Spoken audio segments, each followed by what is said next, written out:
Hello everybody and welcome back to Fallout Equestria. Today we'll be reading Pink Eyes. This will just be part one out of a couple. It's shorter than the first story, but if you have not listened to the first story on this channel, basically what I did, is I live streamed the entire reading of the original series by K-Cat. And wow, that was interesting, but the issue with doing that is I couldn't take breaks for myself. And there was a lot of reading to go through. And I tend to push myself when it comes to just, kind of getting it over with. But yeah, this is Pink Eyes. We're just going to jump right on into this, but let's analyze this real quickly. I haven't read anything yet.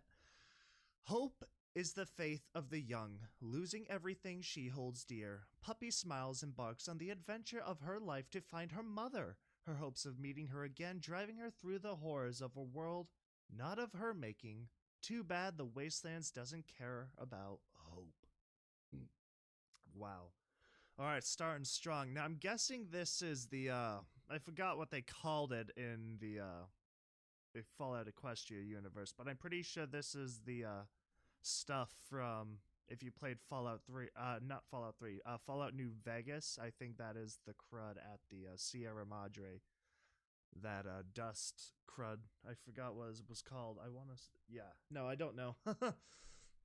Oh man, the classic iconic green. Get it? Because it represents the Pit Boy. Okay. So yeah, commentary reading. I will basically talk and just kind of read through it, give my opinions, reactions, whatever I see fit. But, yeah, we'll just go ahead and jump right on in. This fanfiction is based on Fallout Equestria by K-Cat. A familiarity with the source material may aid your understanding. FOE can be found on Equestria Daily. Edited by UC Curebores and Sulfur. Chapter 1. Weatherproof. Do you believe in ghosts? Please let us on. The shield is failing. There's no time. A long line of ponies waited impatiently in front of the air wagon, but there was no sign of the Pegasus pilots. A green unicorn mare at the back of the crowd suddenly started screaming, desperately pushing ponies aside in a wild dash for the front. It's impossible. This can't be happening. Celestia abandoned us. Luna abandoned us. Blam! The panicked mare fell silent as her body hit the ground. All eyes turned to look at the soldier who racked a fresh shell into a riot shotgun. Form a line and wait your turn. There's room for every pony. Troublemakers will be met with lethal force. A little filly with a blonde mane and pink coat was looking up at the sky towards Canterlot. A gigantic shining bubble engulfed the whole mountaintop. The pink cloud trapped inside was the most incredible sight of her life, capturing her attention completely. Hey, you there! A unicorn medical officer dressed in a white uniform was distributing protective suits to the foals. She paused for a moment in front of the pink filly and gave her a worried look. Are you alone? Where are your parents? The foal smiled back at the officer. Mom is up there. She pointed a hoof at the forest field surrounding Canterlot. The energy bubble seemed a lot thinner than 10 minutes ago. She'll be back for dinner. The officer hesitated before looking at the foal and trying to smile. Of course she will. What's your name, little one?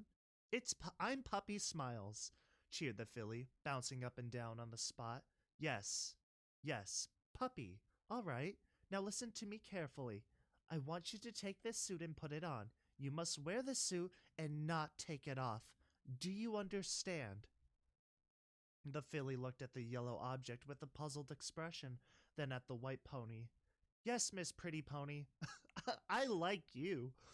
Dear Celestia, she's just a foal. She hasn't done anything wrong. This war is killing more than just ponies. This war is killing hope itself. The unicorn levitated and unfolded the suit. It was lemon yellow, with several pockets on the legs and a couple of saddlebags on the sides. Okay, I need you to put your hooves in the holes for me. It's just like the pony pokey. Do you know the pony pokey? Yes. You reach your right hoof in. You reach your right foot out. Right, that's perfect. Now the tail. Here, let me close it up and put this on your head. Done. The mayor put a round, glassy helmet on Puppysmiles' head, then snapped shut a pair of locks on each side, finally sealing the small pony safely inside her rad suit. Whoa, I look like a space pony, like Captain Andromeda. Whoosh! The foal started running and jumping in circles, giggling naively. The white mare simply sighed in relief and turned towards the next group with foals. Puppysmiles was having a super duper great time. Everything began with those big fireworks like a super humongous, not homogeneous, humongous surprise party at the castle. And the castle was encased in a splendid bubble like those she made with soap. Just bigger, biggest, no more. Biggester! And now every pony was in the streets for some sort of celebration. She prayed to her lucky star that Mommy would come back home sooner today, so they could have fun together. The helmet and the spacesuit were just the icing on the cupcake. They were super cool, and she was sure they made her look awesome. Right? What she needed now was a mirror. Without hesitation, the filly rushed home. The muffled street noise filtered into her mother's room. Puppysmiles stood in front of the dresser, examining her helmet from the inside. Strange lights and symbols danced across the glass. Objects in the room were ringed in green halos, and she looked at them in turn. Writing appeared below. Too bad Puppy couldn't read. Her mom had barely taught her the basics. But, duh. The filly frowned as she tried to construct the word bed. Wow, I'm good, they said. Satisfied, Puppy trotted downstairs, totally forgetting the mirror. Instead, she went for the fridge. Muffins! By the way, some little background information going on right now. I believe, Puppysmiles is in Canterlot, and there were, like I mentioned, it's like Fallout New Vegas with all the gas and crud, but like that's kind of just pooling up, I guess you could say, kind of right now. So that's why they're passing out these rad suits, possibly try and get everybody else out or whatever they can before the shield fails. If you haven't listened or watched the original series, you, like I said, you gotta do it. You gotta do it. There's a lot of information. I don't remember everything either myself, so we're just gonna kind of continue. We all remember the Arbu incident. Okay, Puppy plucked one from the tray and went to take a bite. This immediately presented a problem. She couldn't get near it without with that stupid helmet on. Do want, but can't has. Bad helmet. How do I take you off? She grabbed the offending fishbowl between her hooves and wrestled it for a full minute, but to no success. Panting, she sat down hard on her rump and decided to play her trump card. Wah! Unnoticed by the whining Puppysmiles, a red symbol appeared on the visor. Her tantrum was cut short as a metallic voice began talking from within the suit. Status of the host. Panic. The filly derped for a moment. What was going on? Who was speaking? What? Internal medical diagnostics initiated. Error. System rebooting. Estimated time? 30 seconds. HEV. Mark 4 has... I don't know, but just... I imagine it as the Half-Life HEV suit startup. All those funny words were amusing, but it didn't help with getting rid of the helmet. Puppysmiles was still upset. Go away, stupid talking spacesuit. I want muffins. Reboot complete. Checking version. Initiating. 10 seconds to full operational status. 8. 7. In that moment, Puppysmiles heard a crescendo of voices. Crescendo? I don't know, crescendo. Of voices from outside. A mounting roar as all the ponies in the city screamed in terror. It was as if Canterlot itself cried out one last time before the end. a desperate realization of the incoming doom. 5, 4, 3. Suddenly, the world went pink. Looking out of the window, the fool could see a shadow that grew darker and darker all over the place, as if a gigantic sugary pink cloud was falling on them. Oblivious to its meaning, Puppy pressed her helmet against the glass of the window, curious as to what was going on outside. 2. System rebooted. Starting diagnostic routine. Warning, primary healing talisman is not responding. Activating backup healing talisman. Starting diagnostic. Female. Full. Earth pony variety. Wow, this spacesuit was smart. It knew a lot of things. Hi, I'm Puppysmiles. A blanket of pink mist flooded the streets, muffling the sounds of the ponies it caught, their terrified screams being washed away as the cloud brought them death. Or worse. Canterlot ghouls. Life support online. Temperature within parameters. Blood pressure within parameters. Warning, radiation level above the average by 300%. Minor radiation poisoning detected. Inoculating. Rad-X inoculating. Rad-Array inoculating. Rad-Away. Puppy sat in front of the window looking a bit puzzled at the mist leaking inside. She now wasn't sure of, "You stupid spacesuit, why you stung me? Yow, stop it." Oh, that's kind of cute. That's silly. Warning, hazardous agent detected. Analyzing. Pink agent, little horn type. Lethal at a concentration exceeding 5%. Puppy giggled. Tee, spacesuit says fancy words. 1.8%. 2%. 2.2%. Warning, concentration of pink agent above safety limits. Evacuate the area immediately. Puppy stared in amusement as the pink fog poured from the window and across the floor. She smiles as it streamed between her hooves. It was like candy floss, a pink candy floss. Yay! Her mom hadn't let her eat it since she made herself sick last nightmare night. I feel funny. Danger. Mutation detected. Concentration of 5.4%. Danger. 6.0%. Evacuate immediately. Contact Ministry of Peace for immediate help. Initiating transmission of distress signal. Scanning for emergency channel. Transmitting. Warning. Concentration at 7.5%. Ugh, Mommy, I don't feel very... Can I stay home tomorrow? Everything became foggy for the foal. She felt like she was sweating a lot while at the same time she was freezing. Inoculating. Med-X. Inoculating. Healing potion.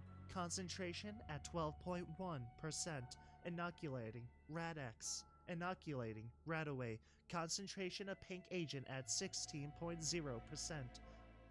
Inoculating. Poison antidote. Inoculating. Healing potion. Inoculating. Healing potion. Concentration at 22.6%. I could have just said this one is 16%. Healing potion. Inoculating. The ceaseless litany of the rad suit's medical systems continued as Puppy's legs gave out beneath her. Lying unconscious on the kitchen floor, the healing potion that coursed through her veins kept her alive as the deadly pink agent slowly permeated the suit. It did its best to mitigate the worst of the effects. She did not die, but she didn't quite survive either. Healing potion. Inoculating. Healing potion. Inoculating. Healing potion. Warning. Healing potion doses left 3. Concentration of pink agent at 35%. Inoculating. Like an abandoned doll, Puppysmiles slept as her suit sang its clinical chorus of programmed procedures. Hazardous atmosphere, suit compromised, medical supplies exhausted. She heard none of it as minutes flowed into hours, hours into days. The filly simply lay there on the floor, wearing the noisiest medical suit ever, which kept stoically informing her that she was almost dead and she needed practically everything. Days became weeks, weeks became months, as Puppy kept sleeping, frozen in that very last instant of life. Months stacked up in seasons, and seasons gave way to years, the suit continuing to sing its lullaby of medical emergencies. Year upon year, the voice of the suit became lower and lower, starting to crackle. The transparent helmet, covered in dust, had the hid the tragedy of the world outside from the filly's face as she took her longest ever nap, sealed inside her suit, tainted by the cloud. Decades passed until they became a century, then two. The house bore the years without a single repair. It was a good house, built by earth ponies in the old way, brick by brick with a solid hoof and strong foundations. But everything has to meet its end. It began as a little crack in the middle of the main roof beam during spring, growing larger and deeper with every rainstorm, until the whole thing just resigned to old age, right on Puppysmiles' head. Day 1, approximately 5 p.m. Location, Cloverleaf Terrace, suburb of Canterlot. When the building collapsed, it raised a cloud of dust and pink smoke that persisted for several minutes before everything went silent again. When the dust finally settled from under the ruins, came a tiny, muffled voice. Owie. Slowly, a brick moved, followed by another, revealing something glinting in the rubble. A round, glassy helmet popped up, followed by the yellow silhouette of a very small pony wearing a rad suit. There was a long crack in the helmet, but somehow the damage began to disappear as the pony finished freeing herself from the collapsed building. Mom? The filly resembled an astronaut taking her first steps in the alien world. What is this place? Where is every pony? Mom? Moon? Something felt wrong, beginning with the fact that she was still wearing that talking suit. Mom! Bzz, bzz, line. Reboot. Bzz, necessary. Bzz. Shut up, suit. Where's Mom? Where's my house? Where am... The filly's words died in her throat as she looked up to see a familiar mountain, topped by a ruined but unmistakable castle. There was no doubt this was Canterlot, her home. What? But, it's all broken. Bzz. Critical failure. No living patient. Requesting confirmational rebooting. I don't know. Confirmational, I think is what that is supposed to be. Rebooting. Yeah, whatever, the filly yelled while still looking at the ruins of Canterlot looming above her, and all of a sudden she felt funny again. At first her sight became foggy, and she fell on her flank, her legs unable to support her. Puppysmiles grew weaker and weaker, feeling a terrible pain crawl from her hooves up to her spine. It was a new type of sensation. Everything in her just seemed to stop working, and the harder she tried to do anything, the more she felt trapped in her own body. The little filly tried to scream, but her mouth wouldn't move. The only thing she could do was look at the empty street through a cloud of pain and a dusty helmet. As she stood there, her focus shifted into a pile of strange, dirty white stones. Their shape was unusual, long, thin, some curved, some straight. Now that she was paying attention, the foal realized that they were everywhere. The sight disturbed her slightly, but the sensation didn't last long. A green dot pulsed before her eyes, commanding her full attention. Reboot complete. Checking version. File not found. Starting emergency mode version 0.2. Ugh. Puppy tried to say something, but she was still completely paralyzed. The foal just stared at the weird lights in front of her eyes that turned from green to pink. Hey, good news at last. She loved pink. It was her favorite color. New components detected. Initializing matrix. Connecting. A spark ran through the foal's body from her nose to her tail, washing away that horrible sensation of paralyzing weakness. With some hesitation, the filly tried raising a hoof, finding no resistance. This encouraged her to try a few uncertain steps. It worked. It was as if the last 5 minutes had never happened. She just got better all of a sudden. Go figure. Wow, that was weird. Now I just need to get this stupid spacesuit off. All systems operational. Starting diagnostic routine. Analyzing. Subject 001, Puppysmiles, female, full, Earth Pony variety, no vitals. Checking for errors in diagnostic equipment, no error found. Repeating diagnostic routine, female, full, Earth Pony variety, no vitals. What are vitals? I want vitals. Are they yummy? Sorry, I keep trying to do I keep trying to do the astronaut muffly blah blah blah. Launching learning program for foals. Connecting to Ministry of Image for recent updates. Unable to establish communication bridge. Launching program from backup files. Please wait for installation to finish. The filly started trotting around, moving toward the pile of old weathered stones and stopping to get a better look at them. The HUD in her helmet illuminated the heap, surrounding its silhouette with a pink halo. Curly,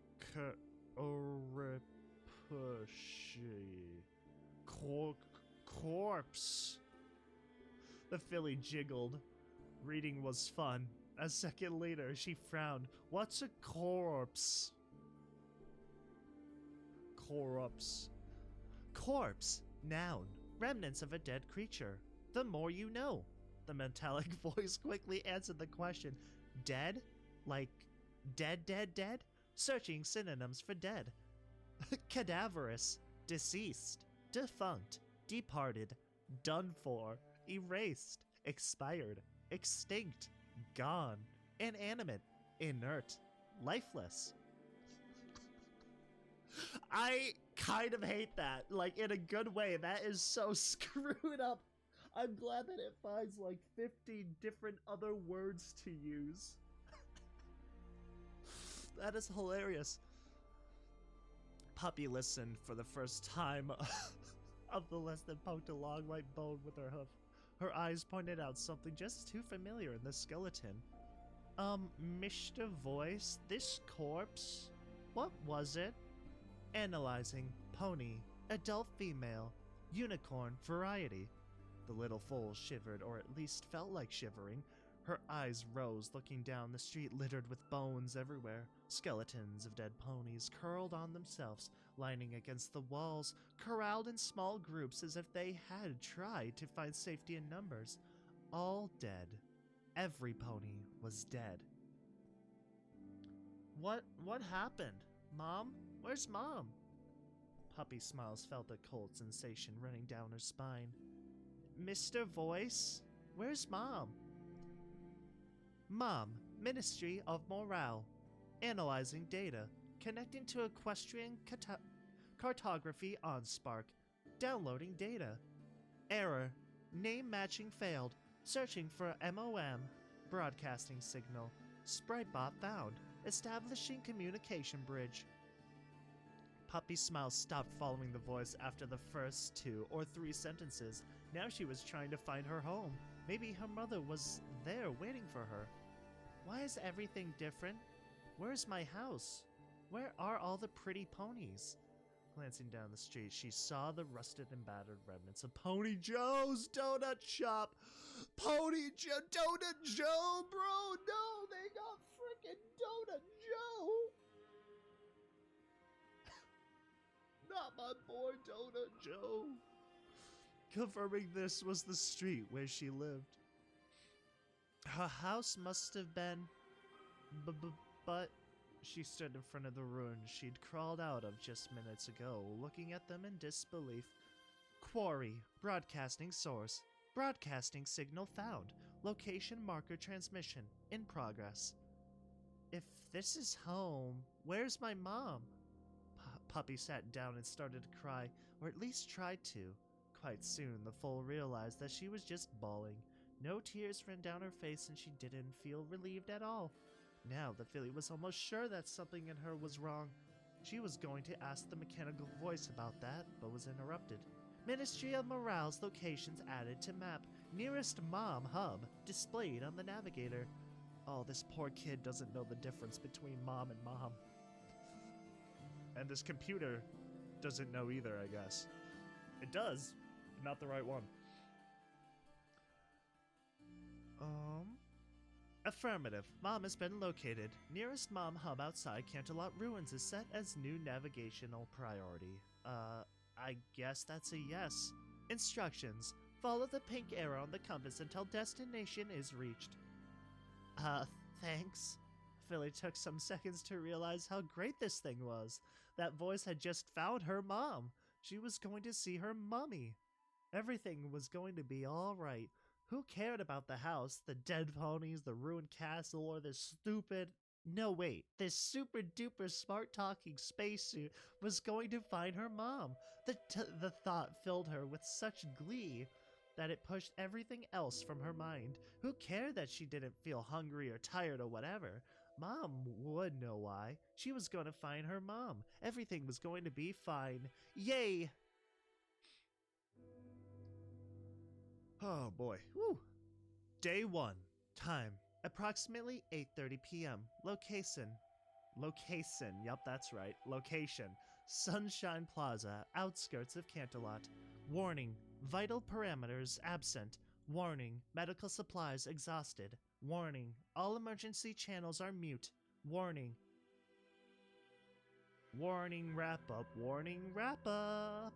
Puppysmiles was trotting down the streets of Canterlot suburbs, singing her personal version of the greatest hit ever in Equestria, trying to match the suit's timing so that it seemed like a chorus, and no, it didn't work.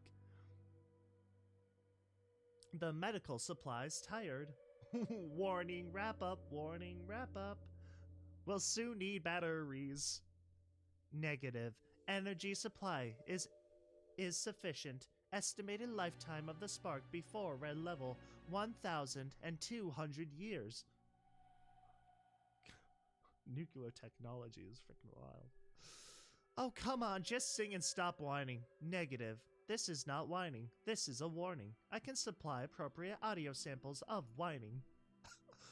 Warning for what? Everything will be alright as soon as we find my mom. She's the coolest pony ever. Negative. Mom is not a pony. It's an acronym for... Of course Mom's a pony. And she's not an acrobat either.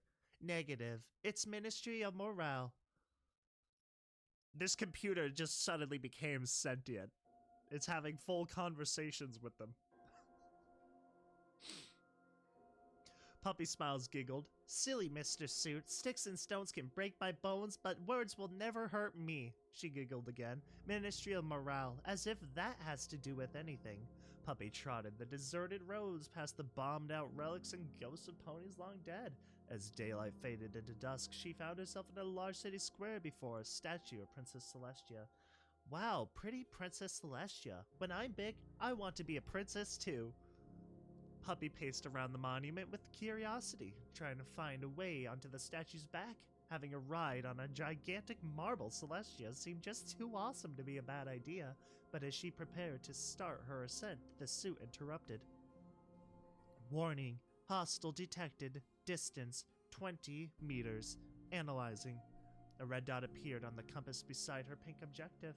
Turning to face it, she saw a pony watching her from the doorway of a post office. At last, some pony else.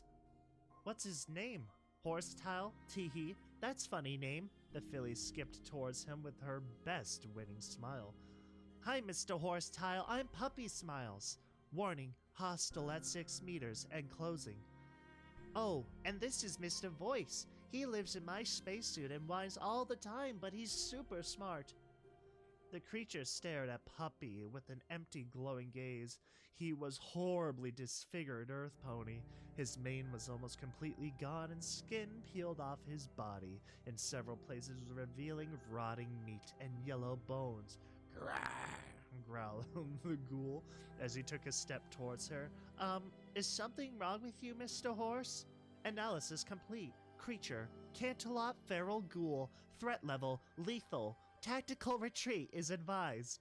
Puppy stopped, transfixed by the ghoul's unwavering red glare. Suddenly aware of the horror standing before her, the ghoul simply stood and stared back. I forgot something very important. Sorry, you gotta go. Bye, bye. Okay, bye. Oh, God.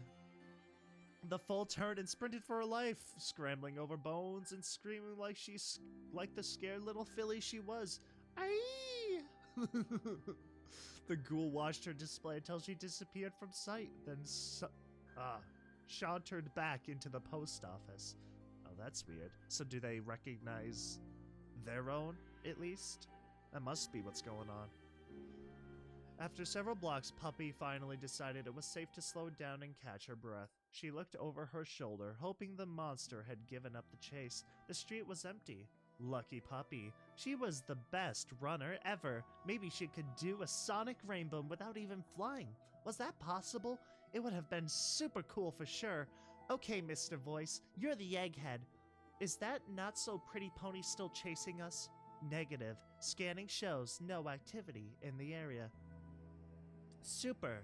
Now let me just catch some breath then. Then, Puppy realized something strange. She was barely winded despite having just run half a kilometer at full gallop. God, dude, I freaking wish. Oh my god, if only it was that easy. She had really only stopped because she felt she should be tired. This seemed a teeny bit wrong and made Puppy recall the warnings the suit kept giving her. Maybe there was something that she needed to know. Mr. Voice, am I ill? Running diagnostic procedure. Please wait. Negative. The subject is not ill nor wounded or poisoned. Puppy felt relieved.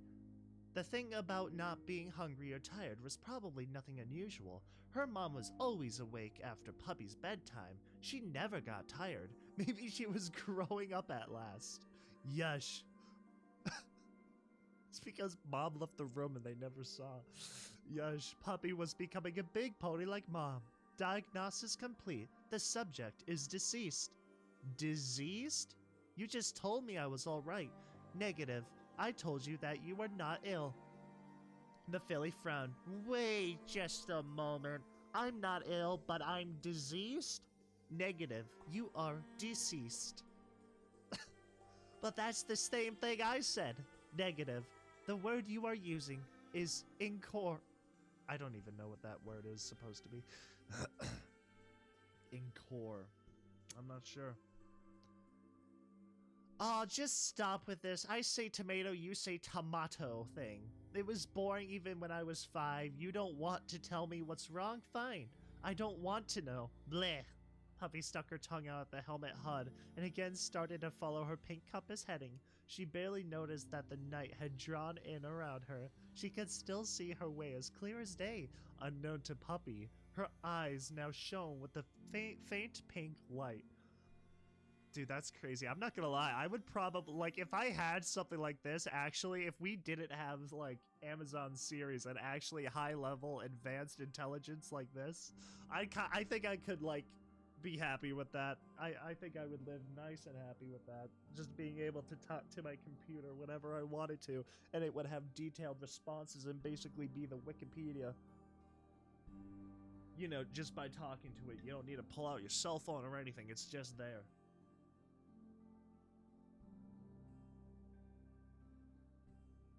Ooh. Drink break. Stay hydrated. Day 1. Time, approximately 10 p.m. Location, Dead Hills, Wasteland. As the yellow-suited filly made her way out of the city, she found herself at the top of a long and winding road. As it stretched into the distance, she saw it pass through a desolate landscape of scorched hills and dead forests with a little sign of civilization in between. In the darkness, Puppy slowed to a stop and looked around, confused. Hey, Mr. Voice, are you super duper sure that this is the way? We're not heading anywhere near the mountaintop. Affirmative. Nearest likely intact Mom Hub is located in this direction. However, it is not currently broadcasting other hubs. Other hubs are also located further down this route. So that's the 52 icon we saw in the little picture at the start of the story. I'm guessing it's Route 52. The little filly frowned for a moment and seemed that some big gears were making a lot of noise in her head while she was trying to translate what the suit had just said. In the end, she just smiled. Okie dokie Loki. Let's sing something then. Oh god. There is a place where the grass is what's for dinner, charmed fun and wild. There must be something in the water. Oh god. There is a place where the grass is what's for dinner. Charmed, fun, and wild. There must be something in the water. I can't see that being too musically. Perhaps I'm doing it wrong, but you get the idea. I tried a little bit, kinda. Not really. In the wasteland, walking down the road, making as much racket as she was, is just asking for trouble. Within half an hour, Puppy had attracted the attention of every potential aggressor in the area, though most of them were a bit wary of how to proceed. Warning, several hostiles detected. Caution is advised. What? Mr. Hoistile again? Hoist? Mr. Hoistile? Puppy looked around in a frantic panic. She was sure that she lost him in town. How could he? Blam! Suddenly the filly fell on her rump as a stinging pain in her left hind leg made it buckle. The pain wasn't that bad, but for some reason she couldn't get up. Owie! A group of 3 ponies were running in her direction, screaming and foaming like mad. You, I'm gonna eat your heart. Grrr! Rawr!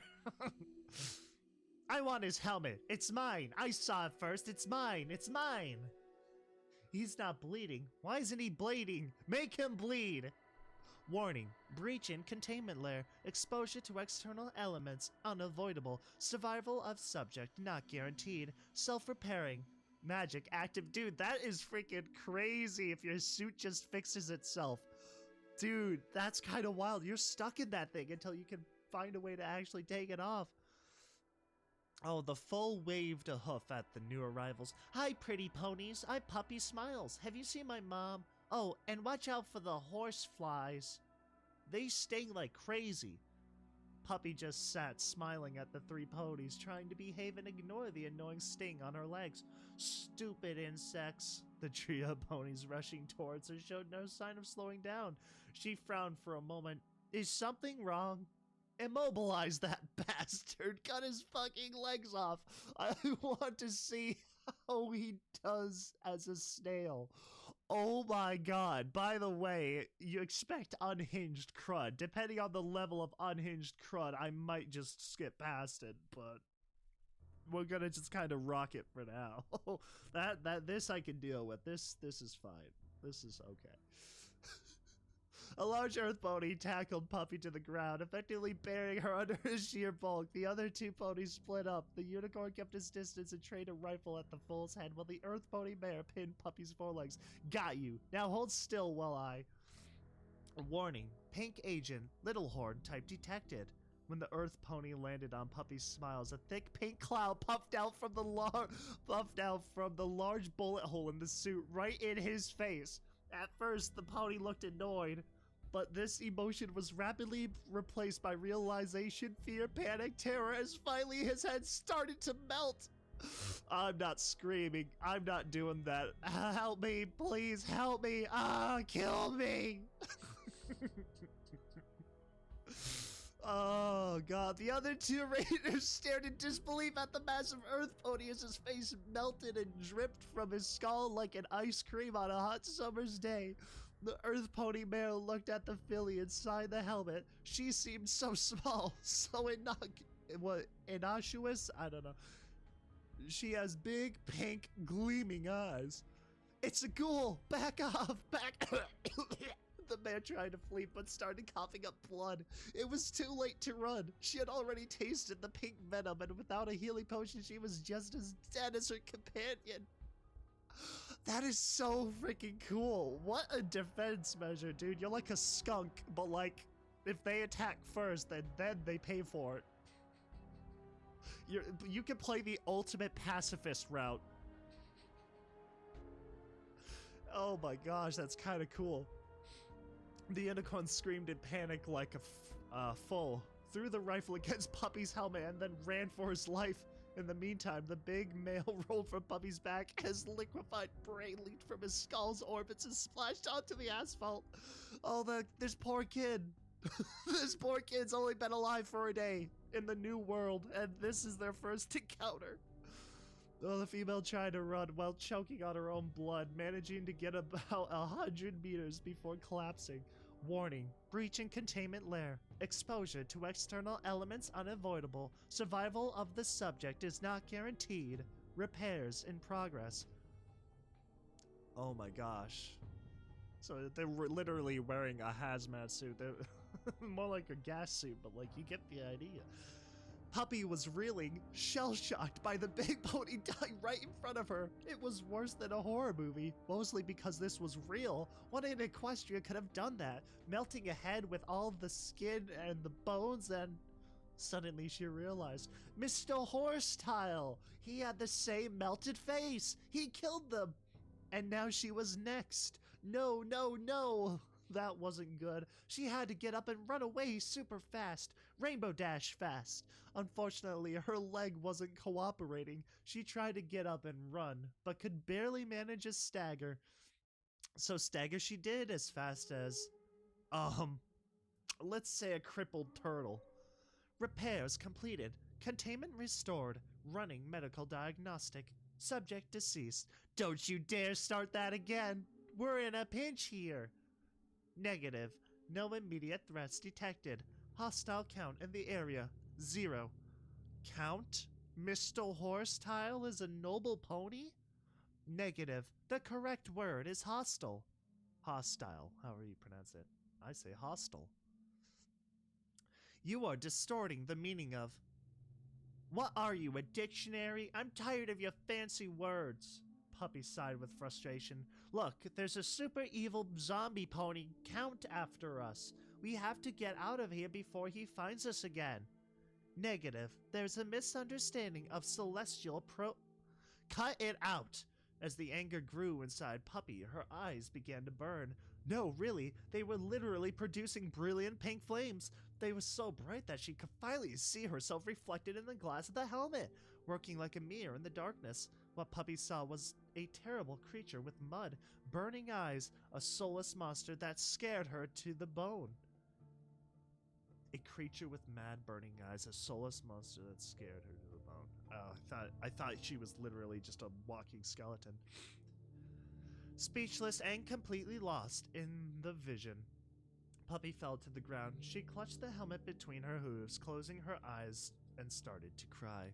There were no tears, but it was loud. A soul-felt wail that lasted for hours. Day 2. Time, approximately 6:45 a.m. Location, Dead Hills Wasteland. During the night, several creatures had been lured by the sound, but none of them dared to approach the yellow filly. Something about her unsettled them deeply. It was already morning by the time Puppy finally stopped crying. Slowly, she lowered her hooves from the helmet and opened her eyes. The suit had gone mute since her little scene the previous night. Now she was starting to feel a little lonely. Mr. Voice, are you there? Affirmative. All systems are powered and ready. Alright, I just wanted to say that I'm sorry. I didn't mean to shout at you, Warning, this program is not designed for socializing. The emergency mode only provides hardware support, voice command interpretation, and basic survival advice. Please, don't leave me alone. I'm sorry. Please take me to my mom. Location Mom, already set as priority, navigation point. Puppy hesitated for a moment, trying to understand what the voice was implying. Are you saying that we are still going to find Mom together? Affirmative. It is the set priority. Yay, I love you, Mr. Voice. Puppy was suddenly interrupted by the sound of a manly metallic laugh. But it wasn't coming from inside her helmet. The filly looked around trying to pinpoint the source and found a sprite buff fluctuating in the air behind her. Hi, I'm Puppysmiles. After her last experience with newcomers, she wasn't completely sure that the every pony is a welcome pony approach was the best one, but she had been told to be nice, and she didn't want to disappoint her mother. The sprite bot hovered for a few moments longer, then replied, Oh, hi, Puppy. Can I call you Puppy? You are quite an interesting encounter. Oh god, is it Watcher? My boy Watcher? Puppy smiled happily. A friend at last. Sure, every pony calls me that. What's your name, Buzzing Eye? I'm Watcher. Spike! It's freaking Spike. It's freaking Spike, bro. Oh my god. That's crazy. Oh man, remember that time when little Pip got destroyed? I don't mean it like that. I don't mean it in the way that I kind of phrase that. I don't want to say what happens. I don't want to say that would be a spoiler.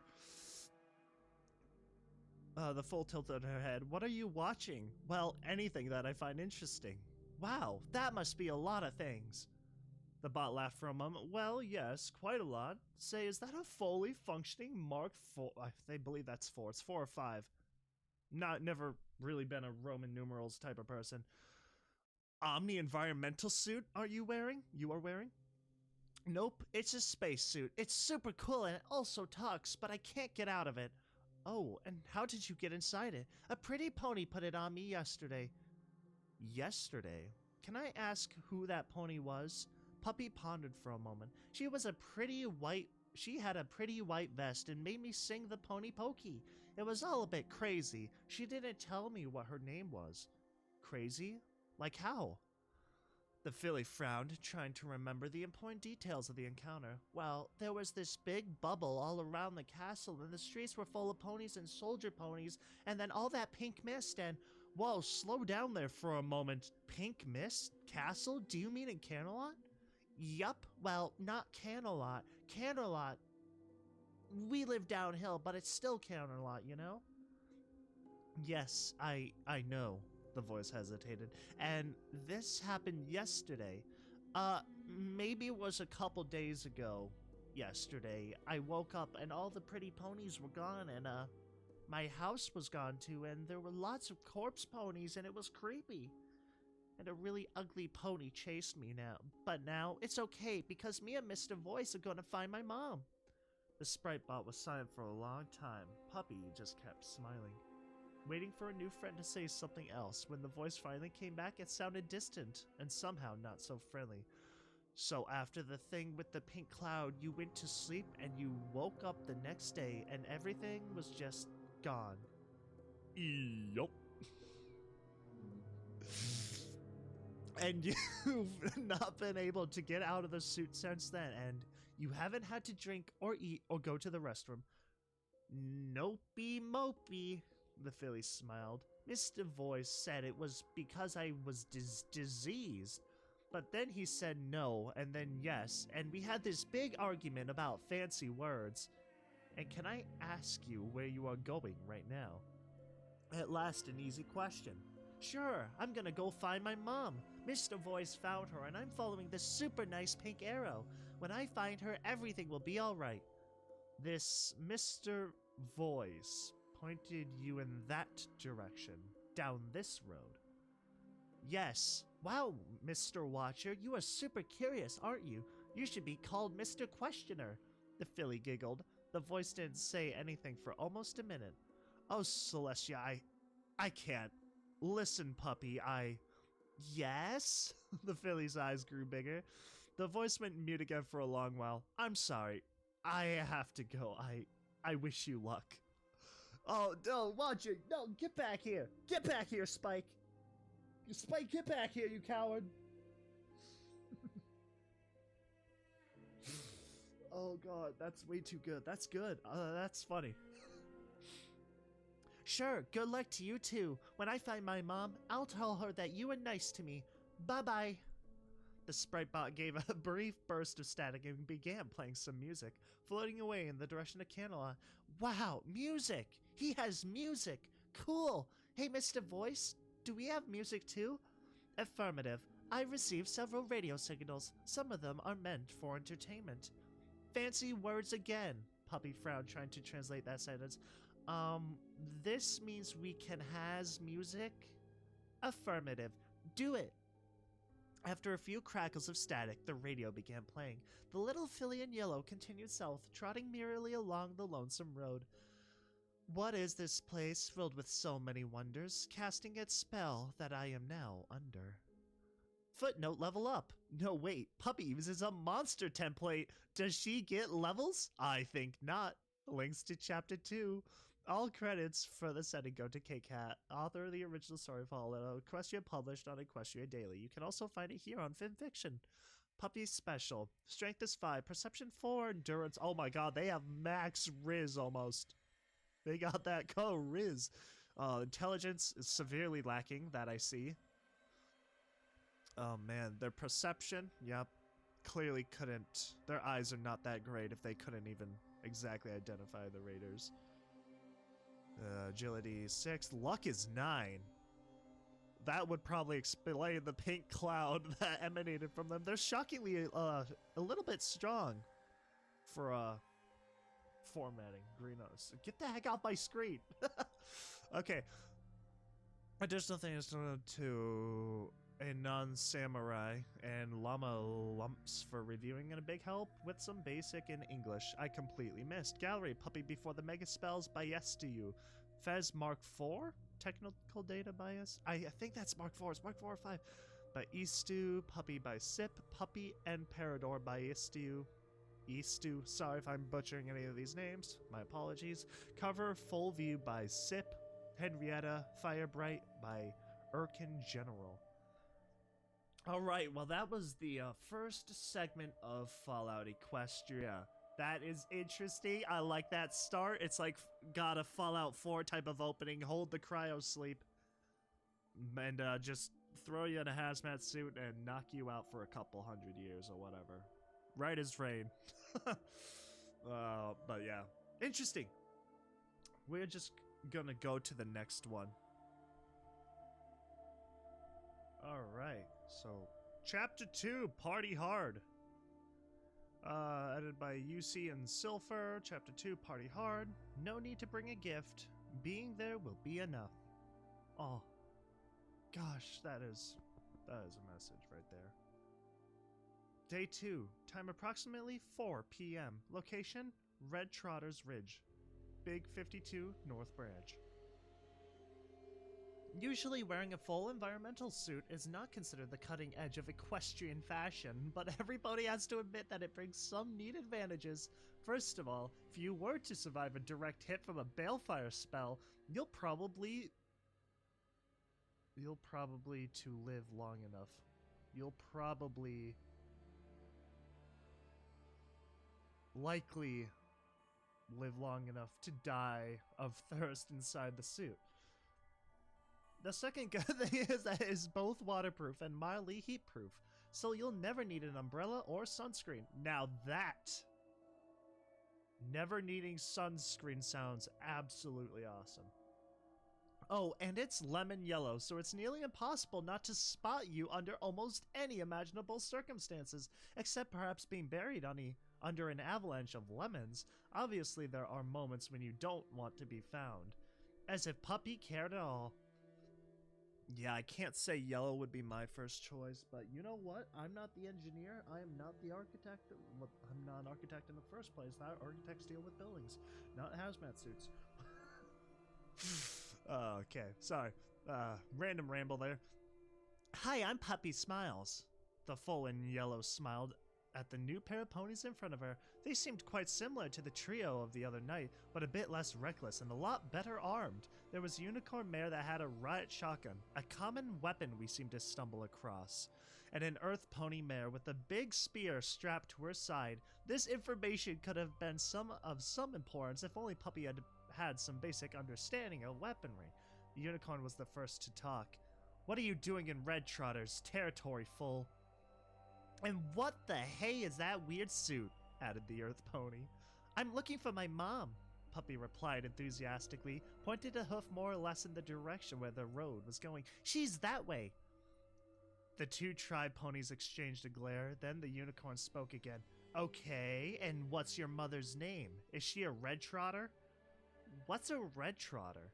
The unicorn showed the first signals of growing impatience, but the earth pony answered the question for her. Bro, frickin' Watcher, you scumbag, you sent them into the direction of raiders. Screw you, Spike. Screw you. But the earth pony answered the question for her. We are the Red Trotters. We control the Trans-Equestrian Route 52 from here to Salt Cube City. If you have business on the Big 52, you do it through us. So what's your mother's name? My mommy is called Rainy Days. She's super cool and she always sings for me. And she's a great cook too. She's the best pony ever and when I'm big, I want to be like her. Yeah, sure, I get the point, snapped the unicorn. Sorry, kid, but I don't know any Rainy Days. She's not a red trotter. If you want to pass, you have to pay a fee. Okie dokie, I have... Puppy started searching inside the various pockets of her suit. She had collected some objects along her way, mostly broken toys and things she thought were interesting. Maybe she... Oh my god, is Derpy going to become their mother? Oh my god, dude. Dude. I don't think Rainy Days is alive, I'm gonna be honest, but like now I'm getting like my own headcanon ideas of what I want to happen, bro. She had collected some objects along the way, mostly broken toys and things she thought were interesting. Maybe she could give something to these ponies. After all, you gotta care, you gotta share, right? What about this? Manipulating things without her teeth was quite a problem. She had to use her hooves. Oh, that's weird. Her mouth is like glued shut. Ugh. I know they kind of clarified that, but I get the idea. Use her hooves, and that was made even harder by the fact that she was wearing that stupid suit. Please wait. I'm almost done. Assistance. The suit is equipped with a weak manipulation spell. Access your inventory from the HUD and ask for the wanted item. Dude, this is such a cool suit. Oh my god, dude. Oh, if only Little Pip had one of these bad boys. What? By now the two mares were sick of waiting, and the foal, speaking to herself like a crazy old mare, was just the last straw. The unicorn nodded to the earth pony. The latter gave a sigh, grabbed her spear, and stabbed Puppy in the neck with a single powerful strike, piercing the suit and its occupant, killing her instantly. Puppysmiles didn't even see it coming. That's the end of the story, everybody. Thank you all so much for stopping by. Hope you enjoyed this series. As always, I'll catch you with the next one.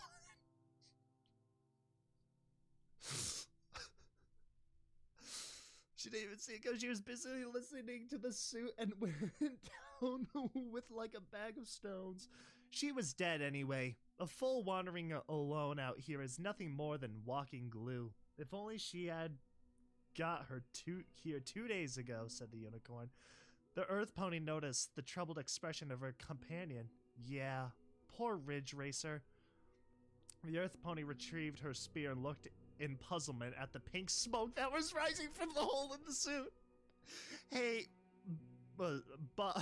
hey, Boney? Is that supposed to be Boney or a version of Bonnie?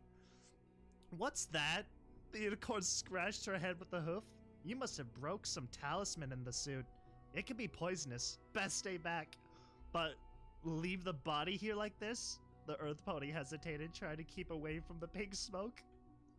The red roaches will take care of her. After that little smoke show, I don't think that suit is worth looting.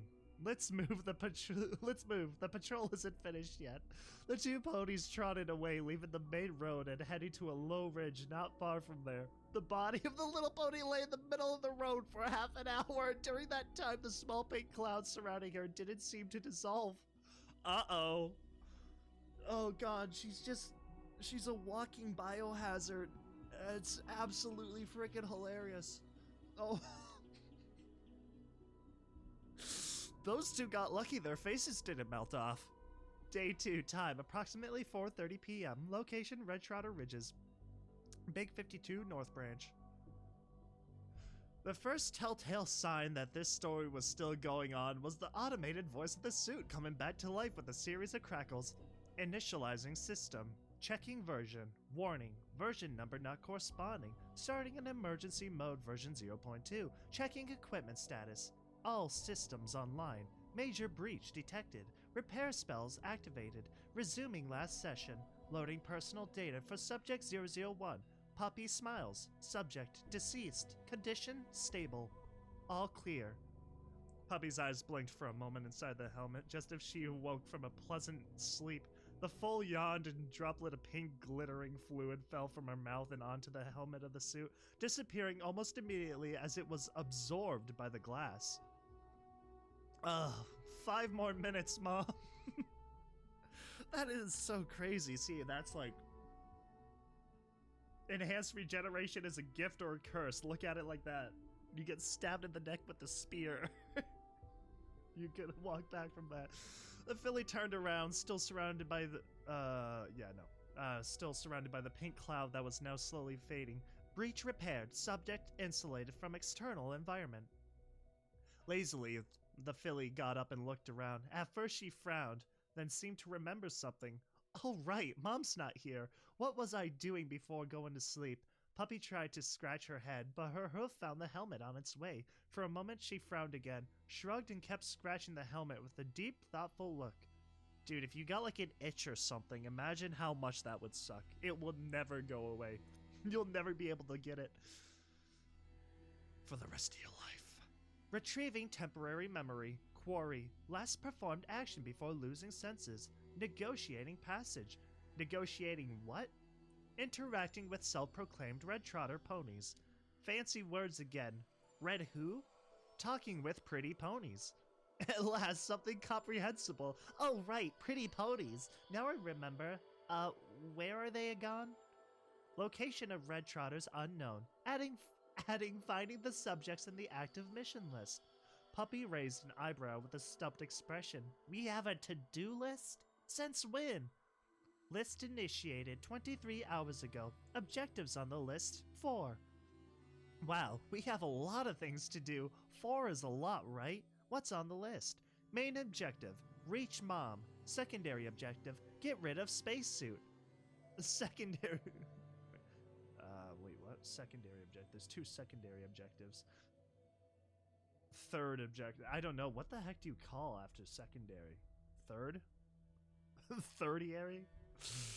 Third objective is usually, I guess, what you would say. I don't know. Confront Count Horsetail or keep avoiding him.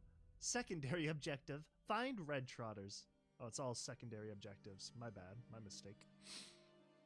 After listening to the list, the filly in yellow tapped her helmet with a hoof, a thoughtful expression on her muzzle. Think, think, think. Muffins! No, wait, it wasn't that. After several minutes, the foal nodded, a new resolve shining in her eyes. Okie dokie, play some music. The one with the chatty pony. Puppy trotted along the road, following the arrow and listening to the radio with a spring in her step. The area surrounding Route 52 was now scorched land dotted with rocks and ridges. It was hard to see very far because of the irregularity of the terrain, and this would have been a problem if Puppy ever cared. Obviously, she didn't. Hey, Mr. Voice, did you say something about picking stuff from my pockets? Affirmative. This suit is equipped with a weak manipulation spell. How does it work? Loading instructions. Selecting easy version for foals and Derpy. Derpy has her own special classification in this suit. Name the object you need. If it is in your possession, it will be put in front of you. Ah, muffins. A box of 200-year-old muffins floated in front of Puppy. She giggled. It looked so silly hovering in the air like that. Hey, this is fun. Sarsaparilla. A bottle of sarsaparilla replaced the muffins. Toy cart. This time, a small toy cart in really bad condition floated in front of the foal. Tee, we need more stuff. I like this guessing game. Negative. This is not a guessing game. It's inventory management. Puppy took a rock and put it in her pocket. A rock! The rock obviously floated out of the pocket and listed lazily in front of her. Yay, it works! When it was put away again, the stone was labeled the Rock of Destiny. Dude, is that Boulder? Dude, Boulder, main character? Boulder survived the apocalypse? Dude, that's nuts.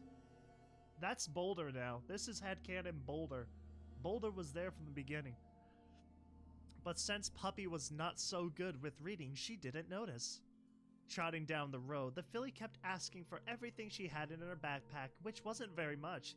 Actually, she owned just 4 objects, but she had big plans for the future. Oh, and we need more music. I can see that lone star from 1,000 miles away, calling me back home, though I ventured far astray. When I see that beacon shining for me all along, it calls me back to Equestria and a home. Interesting song. Day 2. Time, approximately 7 p.m. Location, Red Trotters Camp, Big 52, North Branch. I believe it's North Branch. I believe it's north. Let me just say that. The settlement was little more than a dirty bunch of half-ruined shacks surrounded by a moat. Its barricade looked more like the result of a road crash between some old carts rather than purpose-built defense. Puppy was blissfully unaware of all this as she kept trotting towards the sky, singing along with the radio until the road in front of her suddenly exploded in a small pillar of dust. Hey, I told you to stop right there! Puppy looked toward the barricade. She could see that there was a pony some 50 meters away, and he was pointing a large gun at her. The filly sat down, waved a hoof, and smiled. Hi, I'm Puppysmiles. The pony with the hunting rifle peeking from behind the barricade didn't seem much impressed. Okay, take that goldfish bowl off and show your face. I'd totally do that if I could, but I'm stuck inside. Puppy pondered for a moment. Actually, it's on the to-do list. Great, just great. Then stand where I can see you and put down all your weapons. I don't think I have weapons with me. I have a rock. Does it count? Rust players would know what you can do with a rock. I can throw it, she offered with enthusiasm. The guard pony face hoofed. Hey, double size, go and search her. You with the yellow suit, just stand there and behave. Okie dokie Loki. Puppy smiled, but for some reason her answer startled the pony behind the barricade. Just say okay. Don't try anything fun, and maybe no pony will get hurt. Do as I say now. Don't resist and let Double Size do his work. A big brown unicorn male approached Puppy, looking at the smiling filly through the glass of her helmet. Oh, okay, I get it. The light was beginning to fade, and now her eyes were just a bit pinkish, although it was hard to see thanks to all the pink lights coming from the helmet's HUD. Wow, that's a mighty fine rat suit you have here. Never seen one like this before. Yes, it's super yellow and it's smart and it can do magics. Look at this.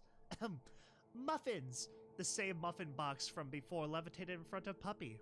Wow, integrated inventory management and lesson manipulation spells. This thing must cost a fortune. Where'd you find it? A pretty pony gave it to me in Canterlot. So, you're from Canterlot? Double Size seemed skeptical.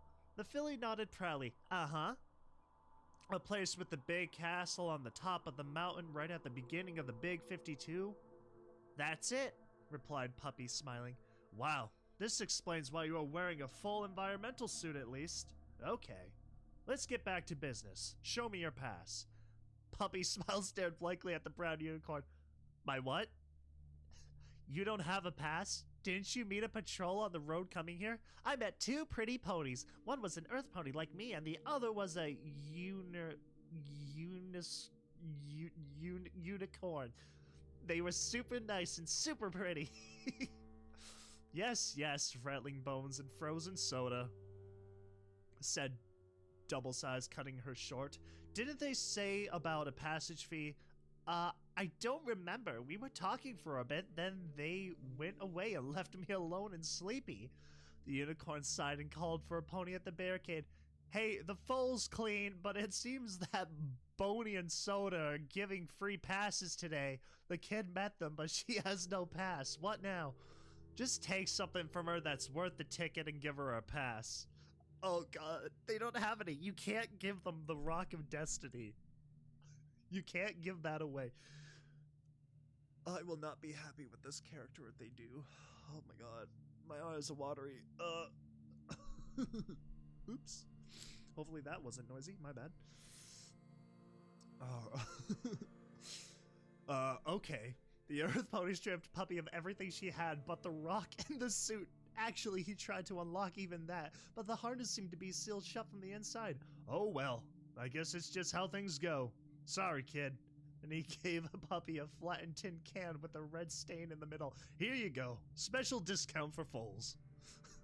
I'm telling my mom that you've been nice to me. Thank you, Mr. Pretty Pony. Oh, right. Speaking of that, what's a foal in a rad suit doing all alone on the Big 52? This is not a safe place. I'm going to my mom. Puppy took a look around as if she was trying to align herself with something, then pointed a hoof towards a high ridge to the southeast. There. Okay, got to go. Bye-bye. Without waiting for a response, the foal merrily trotted away. But the only thing in that direction is the carnival. Wait a second, kid. It's dangerous business going out there. Double Size raised a hoof but stopped himself. This was the Wasteland, and she wasn't family. Why bother? The filly in yellow wandered off the beaten path and explored. Among the rocks and ridges, she found some sort of track, a winding trail running up and down the landscape, just as if some pony had gone around, dragging a couple of pointy sticks over the ground. Puppysmiles sniffed for a moment at the trails before ignoring them. For the foal, climbing rocks and jumping from stone to stone was a super fun game, so with a hop, a skip, and a jump, the evening became night as the foal ventured deeper and deeper into the wastes. Day 2. Time, approximately 10:30 p.m. Location, the carnival, Wasteland. A large barn stood at the bottom of a narrow valley, its once friendly coat of pink paint now faded and cracked. It was protected by a fence that ran all around the surrounding ridges with an automated turret placed at fairly regular intervals. The building and the fence were in bad shape, and so were the turrets, but some of them continued to slowly sweep side to side, guarding the perimeter. Warning: automated point defense turrets detected. Turrets are set on hostile mode. Threat level: medium. The word hostile immediately put Puppy on alert. She stopped for a moment, looking around at her surroundings. The count again? Where? That pony is persistent. Better safe than sorry, I guess. The little pony hid herself behind a rock and waited to see if Mr. Horsetail was up to something. Shush the music, Mr. Voice. We are hiding. She held her breath and strained her ears to hear if some pony was moving. Establishing communication bridge with the defense system. Exchanging protocol. Asking for clearance. Permission granted. The way is clear. Please proceed. Shush, I said. There must be some pony here. Could be the Count. We have to be super sneaky. Puppy crawled out from cover and glanced over her shoulder in case something was creeping up behind her before slowly moving toward the fence. The turrets almost immediately pointed in their direction, but their dots on the compass changed from red to pink, and the guns returned to their default positions. Hey, Mr. Voice? I told you to stop the music. Affirmative. The radio has been muted. So why do I keep hearing music? Sound source detected. The music comes from inside the Mom building. From inside? Mom's inside that barn? With the music and everything else? Mom is throwing a party? Yay! Puppy instantly stopped hiding, got up on her hooves, and ran downhill, straight to the barn doors. When the filly arrived, she bucked open the doors, jumped inside, and yelled, "Surprise!" The barns inside consisted of a single large hall with two open lofts, one right above the entrance and the other on the opposite, short side of the structure. The floor was made of flattened and pressed ground, covered sparsely with hay, and the walls were decorated with old streamers and garlands. From the ceiling hung some sorry-looking piñatas, a lot of limp deflated balloons, and other old and half-destroyed decorations. The barn was barely lit by a couple of flickering lamps. The only thing that seemed to work properly were the speakers that were playing music at an almost deafening volume. Right in the middle of the room there was a long table prepared for a party with colored dishes and plastic glasses with names and everything else. There were plenty of guests sitting at the table, a bag of flour, a pile of rocks, a bucket filled with something unrecognizable, and a chunk of dust, all of which wore a party hat. Oh, and there were skeletons too. No less than a dozen lifeless little ponies sat around the table wearing festive party hats and staring blankly into empty plates. There were even a couple of corpses that looked more mummies than skeletons. Actually, one of them might have passed for a very hungry pony. A large pile of white bones lurked in a far corner of the barn. Warning: mild radiation detected. Warning: contaminating agent detected in the air. Analyzing: nitrous oxide. Threat level negligible. Oh, look, a new guest! A figure rose from its seat as the guest of honor. It was a pony with a metallic fizzling voice that sounded like old vinyl. In the dim light, it looked like it was just a pink pony with an even pinker mane, but when it approached, Puppysmiles noticed that it was moving on a set of wheels, like it was wearing motorized roller skates. Well, well, well, look at you! I guess you're here for the masquerade. I'm super sorry to inform you that it was canceled, but you can keep the costume. It rocks. Weird thing number 2. Usually ponies moved their mouth when they spoke. Instead, this pony had an unmoving smile painted on her muzzle, and when she talked, her eyes flashed with a creepy blue light. Are you a robot pony? Asked Puppy with some hesitation, remembering all the times her mommy had told her that she shouldn't point it out if other ponies looked weird. Well, yes I am. What a smart pony you are. Recreational Pink Bot Mark II, prototype 03. And this is my birthday party. Want to join? I can freeze some seats, you know. Some of our guests are getting a bit grumpy and they don't participate very much. The robot rolled over to one of the skeletons, picked up the whole corpse and tossed it in the corner with the others, keeping just the party hat. Here you go. What's your name? Asked the pink bot, putting the hat on top of Puppy's helmet. I'm Puppysmiles. I'm looking for my mom. She's supposed to be somewhere in this place. Fantastic. Maybe she will join us when she arrives. Now sit down. Would you like some cake? Puppysmiles wasn't in the mood for a party. She was supposed to find her mom in this place, not a stupid birthday party, but maybe the robot pony could help her if she just played along for a bit. So the foal took her seat and looked around at the other guests. They were creepy to say the least. There were these skulls looking at her, all those inanimate things dressed as guests, those 2 super skinny mummies, and... Wait a moment, a mummy was returning her glance. Please, Giggle, make this giggle end. Oh god. And she was speaking too. Oh god. Uh-oh. It's one of these type of scenarios. The little mummy was a unicorn foal with a pale yellow coat and an orange mane. She was losing hair and seemed very ill. The filly was giggling, but it wasn't a happy sound. It was like she couldn't help it. Her eyes were swollen and fresh blood dripped from her nose, deepening the red streaks that ran down her muzzle. Please, I want to go home. She was muttering those words as she had said them a million times. Like if she said them enough, she would wake up and this nightmare would be over. Puppy felt a chill running down her spine. It passed from her shoulders to her tail and back up again. This place was wrong. She wanted to leave, but Mom could be here. She could be one of those bone heaps. A surge of panic threatened to overwhelm Puppy. This was just like that horror story where the super nice robot goes boing and starts hurting ponies.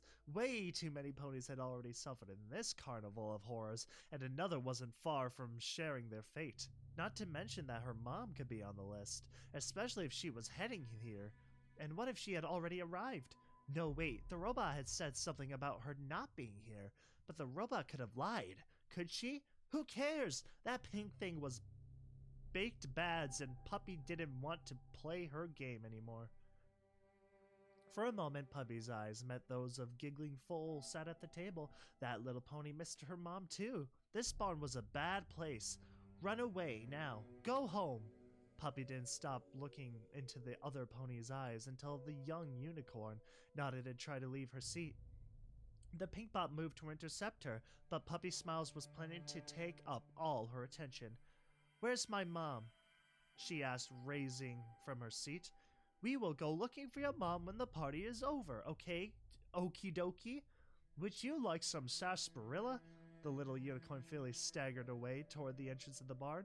Excuse me, the party is not finished yet. You can't leave. Where is my mom? Puppy walked toward the pink pony droid, turning its attention back to her. Now, please behave. Don't spoil the party. How about some pin the tail on the pony? Puppysmiles' eyes flared up with pink flames. Where is my mom? What did you do to her? Error. Mom object not found. Please do not get angry. Oh, wait, who's that? I'm sure that your mommy will be here to pick you up very soon. The unicorn stopped for a moment, leaning against the door to keep herself upright. She could barely stand. Walking almost seemed like torture. The pink bot rolled purposefully toward her. Stop right there. You can't leave without the permission of an adult. Don't ignore me. She was supposed to be here, stupid robot. You are not going to hurt my mom or any pony else. Puppy snarled and lowered her head, assuming an aggressive stance. Rock, she muttered in a deep and menacing voice. Rock, she muttered in a deep and menacing tone. Please don't use the S word. Suppressive measures ineffective. Subject immune to toxins. Brute force required. Activating Clank. Where? Puppy's eyes were burning so bright that the helmet was filled with pink flames. The filly in yellow jumped at the robot's face, hitting it repeatedly with the Rock of Destiny. Get him, Boulder! With a feral snarl, Puppy wrapped her hooves around the robot's neck and headbutted it as hard as she could. The force of the blow created a spider webs of cracks that ran across the helmet, but it also broke off the pink bot faceplate, revealing the circuitry and mechanisms inside its head. With one hoof, Puppysmiles kept her hold on the robot's neck, while with the other she struck repeatedly at its exposed face. With each strike, she tore cables and vital components from the machine until she hit a talisman. The robot exploded as if it was filled with pink and yellow fireworks, launching Puppysmiles across the room. Mom! Puppy's fight ended rather abruptly as she collided with one of the automated turrets that had popped up after she had decided to get medieval on that robot. The impact severed a power cable, causing it to shut down with plaintive whine. The remaining turrets locked on and unleashed a barrage of colorful beams that scorched Puppy's suit, but were unable to penetrate it. Stop it! Tell me where my mom is! The filly charged a nearby turret head-on, slamming into it hard enough to knock it completely off target. The turret continued to fire wildly, now hitting the roof, and proved to be far more effective against the barn's already weak and load-bearing structures than it had on the magically resistant environmental suit. Puppy turned and finished it off with a buck that was so strong it tore the turret off its mount, silencing the machine, but not before the ceiling began to crack and fall apart. Mom! Where are you? Mom! Ignoring the barn that was collapsing all around her, the foal ran towards the bones stacked in the corner. Mr. Voice, do you see my mom? Where is she? Error. Destination reached. Ministerial Morale Hub already found. What are you saying now? I want my mom. You said she was here. With a last deep rumble muffled by centuries of dust filling the air, the barn fell on Puppy's head, burying her alive. This child's got hella plot armor. I want to make that very clear. Ooh, wee. So wee, mama. Give me just a second here. Even I need to catch my breath.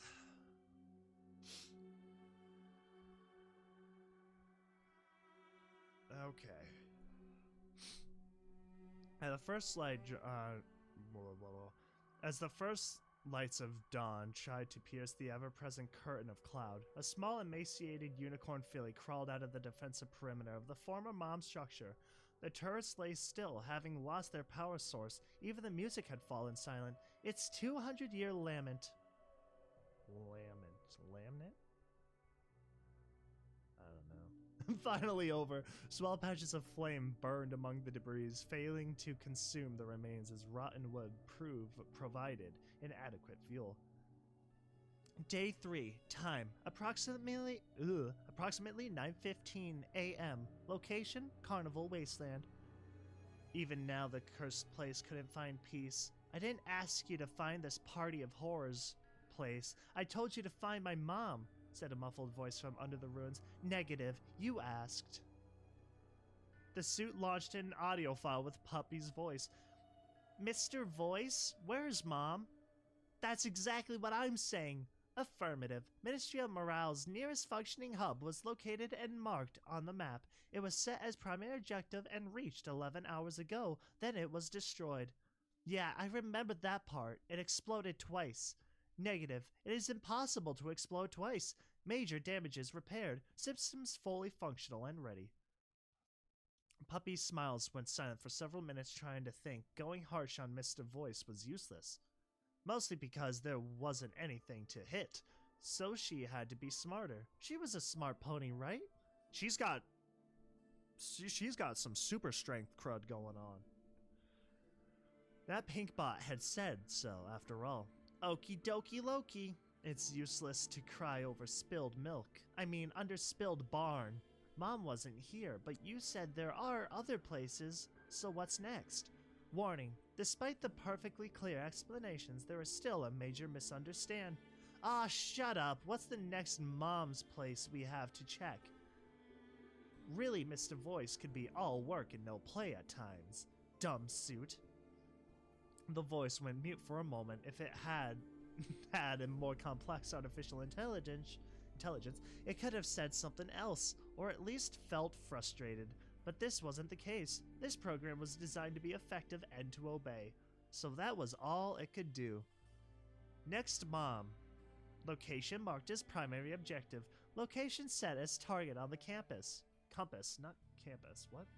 A new pink arrow appeared on the compass as Puppy finished pulling herself free from the rubble. The filly jumped down from the ruins and shook herself trying to get rid of the dust that coated her suit. See? Everything is easier when you collaborate. Affirmative. Cooperation is magic. A metallic chuckle interrupted the conversation and caused Poppy to turn around and see the buzzing sprite bot she had met a couple of days ago. Oh, it's you, questioner. Hi. The filly smiled. It's Watcher. Anyhow, that was quite random, wasn't it? What? You mean the party? Trust me, you didn't miss anything. Worst party ever. Every pony was dead. Quite literally. So, did you find your mom? Nopey mopey. Puppy frowned. Nopey mopey. Puppy frowned for a moment, then she smiled again. But we all have a lot of places to check, so it's okay. She must be somewhere, right? Yes, I guess. The bot paused for a good while. And may I ask, where are you going now? There, the filly pointed with her hoof, then added. This time I feel lucky. So you're going to check the next location of Mom in that direction? Sure. The robot took another long pause before speaking. And you feel lucky about that? Are you feeling lucky? Yup. Oh well, why not at this point? Very well, Puppy. I've got to go. Have a nice trip and stay out of trouble. Sure, Mr. Question. Have a nice day. The sprite bot turned and floated away, proudly broadcasting the march of the pair of sprites as it did so. Oh right, Mr. Voice, put on some music. I don't want to set Equestria on fire. I don't know. I just want to start a flame in your heart. I did it bad, but that was part. You get the idea. I don't want to set the world on fire. Day 3, time approximately 2 p.m. Location, Red Trotters Flats, Big 52 N Branch. Puppy was back on Route 52. She had left the rocky area behind her, and the landscape ahead was now mostly flat, dotted with the occasional ruin of an old farm. The silhouette of a big city began to emerge from the dusty air some kilometers in front of her. She could see skyscrapers in its center and a large half-collapsed dome to one side. Along the road were carcasses of old carts. Some were fast little racing carts, while others were big hulking cargo trucks. All of them shared the same fate, left alone to rust in the middle of nowhere. Hey, you wait! Puppy turned around to see the pair of voices that had called out to her. The filly in yellow stepped to see who was coming and recognized the two mares from the other day. I freaking knew it. I knew they was gonna run into them again. She smiled and waved a hoof. One of them stopped a little more than 30 meters away and readied an assault rifle while the other drew near, assuming a cautious stance but leaving her power lance sheathed. Okay, little Miss Miracle, stay put and no pony is going to get hurt. Are we playing a game? The unicorn kept her rifle aimed at Puppy while the other pony answered, yeah, something like that. Wanna play? Great, can I start? Huh? Puppy had already begun to jump in place like the hyperactive foal she was. Sure, why not? I will ask you a question, you try to answer. If you don't reply, you lose. If you don't reply, you lose. Got it? Yay, guessing game! I love guessing games. Ask me anything. Ask me anything. A lot of Pinkie Pie energy from this dude. Great. Question number 1. How comes you're still alive and unhurt after getting a power lance in the throat? A what where? This one was hard. Puppy had no idea what a power lance was, but it seemed that there was some way to swallow it and not to get an owie by doing that. Pass? The two mares exchanged a glance again. Maybe she's just a retard.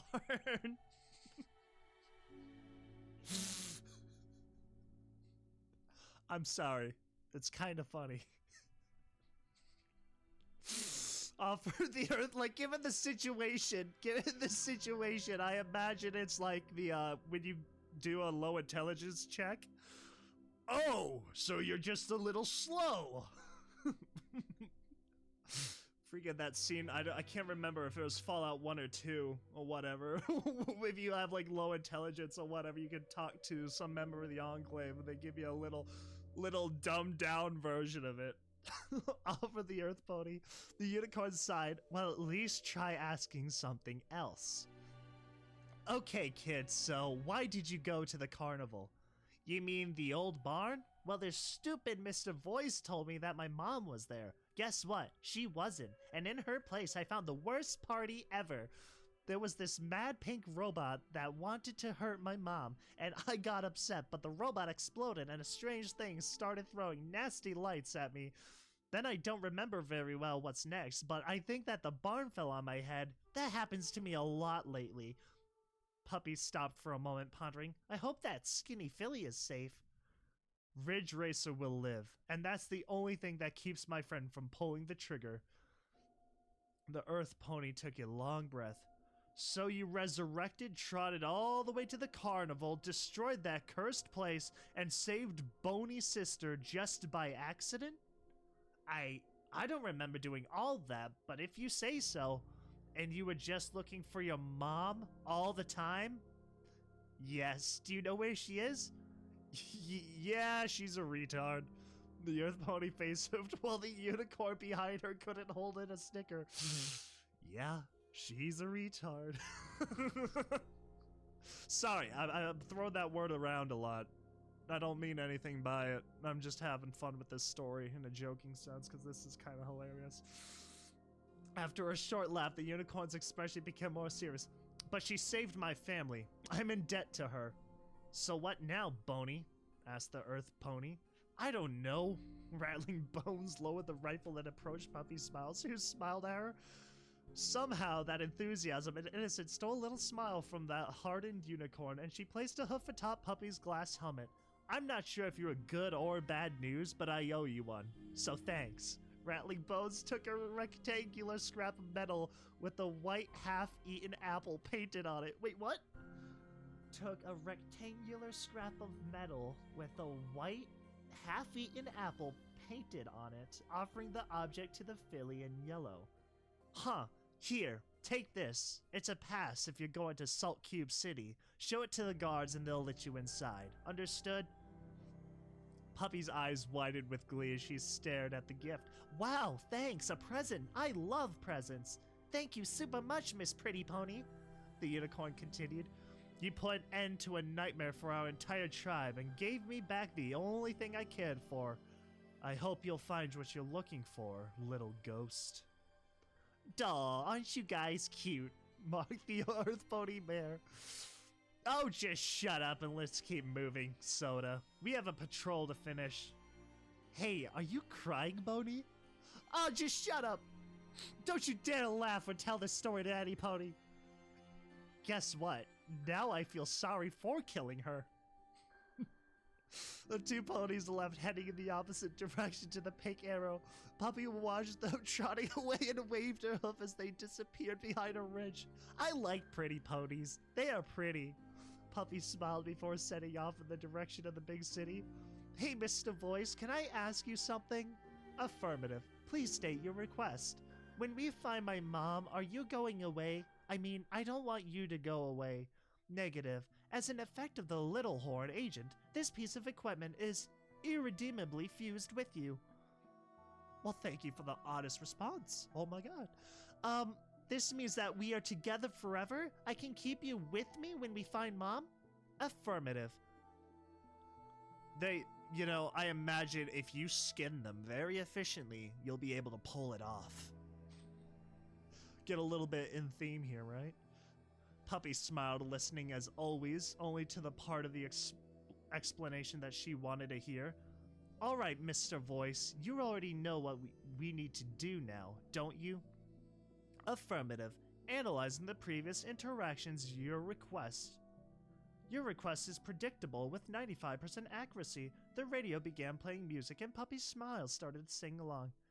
There was still a lot of road to trot, and she was by herself as always, but Puppysmiles was a filly on a mission, and she had that stubbornness that can only come from ignorance. Besides, she wasn't really alone. She had one friend that she was well aware of, and maybe a couple that she didn't even suspect.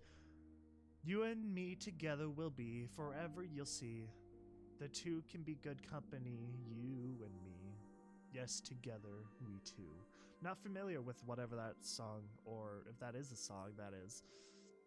Footnote, level up. I think we already discussed this. Negative, level up is mandatory in FOE canon. Okay, gee, I understand Puppy's frustration. Okay then. Quest perk adding. Living is mandatory. Now you can gain levels. Yay! Leveling is mandatory. Yes! Finally! I like it when we unlock new perks. That's always fun. We learned a lot from, oh, there's the link, by the way, I guess. That's Equestria Daily, though. You can also read it here. This fanfiction based on Equestria K-Cat, blah blah blah. We already read that. If you enjoy Fall Equestria side stories, you will want to check out Fall Equestria side stories post on Equestria Daily and follow thread on PonyChan. I didn't know that was a thing. There's also a hatching ground that you can join if you want to share experiences, writing and comments with us by UC and Sulfur. Additional thanks to Samurai Lumbalumps for reviewing, and a big help with some basics in English I completely missed. I like this story though. It's a little, it's different. It's different. I can only wonder. Oh god, why did I choose to scroll? Okay. It takes a while sometimes to finish that. We'll do one more for this part. You know, I'm just realizing, I don't think I ever addressed the creator of this story. This is created by Mimezinga. I don't think I said that yet, so I should do that. I should probably get to that. But, yeah.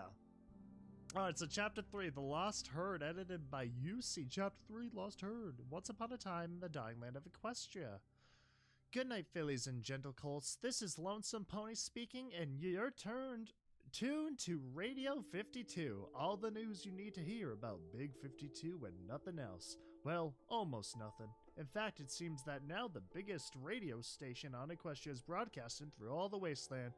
Some saint went down to Philadelphia on behalf of DJ Pone 3 and bucked the transmitter till it worked again. So hooray for those guys at 10 Pony Tower. They took over the world. A boisterous music played for a few seconds. Back to work. News. What do we have here? Oh, right. Hey, my little ponies, are you afraid of ghosts? You should. Do you remember the story of the carnival? Don't worry if you don't. Good old LP is going to give a quick recap for those that didn't do their homework. Far away on the north end of the Big 52, there's a solitary barn. The Red Trotters call it the Carnival. It's a cursed relic from a long lost age, but unlike a lot of its siblings, it never went to sleep. Once a year, since my grandpa could remember, a ghost leaves the building and lurks the hills nearby, inviting every pony to its party and looking for company. When the next morning comes, a foal is gone. No matter what, no pony ever returned. Approaching the carnival was suicide, thanks to the state-of-art laser turrets that defended the place. But if you did succeed in getting close enough without being shot, you could hear music coming from the cursed barn all day and all night, just like a permanent party of horrors. Well, my little ponies, it seems that some pony just yelled, "I ain't afraid of no ghosts," rushed inside the barn with the party in full swing and blew the roof off that whole place. Quite literally. No more foal-napping ghosts for the Red Trotters. I tried to gather some information about this benefactor, but what I got was a bit messy. Apparently it's some sort of ghost itself, a foal wearing a yellow rad suit and rising from death in a pink cloud. Well, yellow ghost. Nice work. One problem solved, 999 to go. Oh, did I mention the fact that this year's victim made it safely to home? Celestia bless our souls. And now back to good old Pony Marcus. I can see that lone star from 1,000 miles away, calling me back home, though I ventured far away. When I see that beacon shining for me all along, it calls to me Equestria and a home. Dang, dude. I'm guessing that's supposed to be Radio New Vegas. The New Vegas. Mr. New Vegas. Freaking love that guy. You see, he's like the only guy on any of the radios in the games I'll actually listen to is Radio New Vegas. What a gentleman. Oh, man. Really? They never dealt with this. That's what I don't get. They never ever got to, the Red Trotters never dealt with this problem the whole time, even though it was one measly building. You think that was something you would like pick at after a while, but no, they just spent forever on it. God, that was kind of silly. All right, day 4, time approximately 30 minutes. Location Salt Cube Flats. Big 52 End Branch. I don't care enough. Puppy trotted along Route 52, heading south. The big city had grown from silhouette on the horizon to a large sprawling mass, just a few kilometers in front of her. The foal trotted all day long, and now that light was fading into darkness. The filly's eyes turned bright pink, shining in the night while she walked down the road.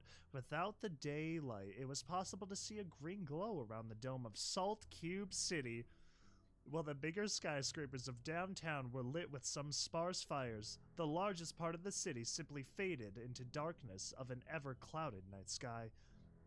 Around midnight, the filly in yellow spotted a small caravan coming in her direction from south. There were half a dozen ponies, and they had some strange two-headed cows with them. Puppy sat down in surprise and waited for them to draw near. Dude, I love me a good old Brahmin. Obviously, the caravan guard spotted the foal quite soon, mostly because she was a light source sitting by herself in the middle of the road. Needless to say, the guards were already on edge. That is kind of an ominous thing, you know? To them, it's probably like seeing an alien almost. Just a yellow hazmat suit, a little glass dome around them. Spooky. A large buck wearing a light combat saddle mumbled to another. What do you think? Could be that ghost from the news. The leader of the guards, an earth pony mare with a big revolver, shrugged. Rising a hoof, she made the caravan stop. Don't know, but I'm not taking any chances. Let's move. 2 on the sides, 2 here. I'm trying diplomatic approach. Cover me or forget your pay. 2 of the guards detached from the caravan and left the route, circling Puppysmiles, 1 on each side. In the meantime, their leader ran ahead while the caravan with the remaining 2 guards kept their distance. The sight of the filly was quite an eerie one. The small yellow silhouette with a glowing pink light coming from the glassy helmet was already a perfectly valid argument in favor of opening fire. Yeah, no, I agree. That is odd. That is spooky. The chief of the guards approached the capture with caution, hoping that the other 2 guards were fast enough with the trigger in case of complications. Hi, I'm Puppysmiles. The foal raised a hoof, waving it to the guard leader. Well, at least it didn't seem hostile. In the Wastelands survival guide, there's a sentence that dwarfs all others when it comes to the sheer number of times it's iterated. Better safe than sorry. Not seeming hostile doesn't mean safe. Okay, now don't move and tell me what you are and why I shouldn't transform you into fertilizer. Puppy giggled. Fancy words always made her giggle. Teehee, pretty pony is funny. I'm not 40, Lisa. I'm Puppysmiles. What's your name? The guard leader hesitated for a moment. Was the fool simply retarded? Oh, we'll throw that word around more.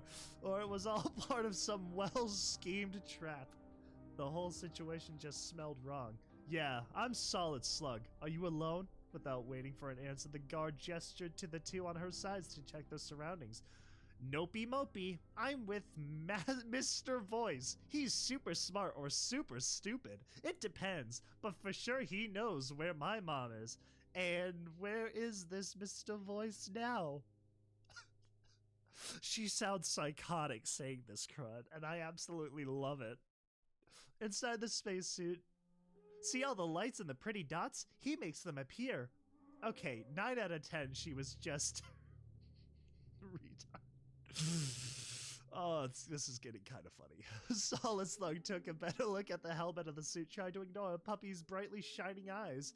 There was an active HUD quite similar to the one used in some of the models of battle saddles. At first sight of the harness seemed a very expensive piece of equipment. Solid wondered how a fool could ever find something like that, but that pink light somehow gave her the feeling that there was something more.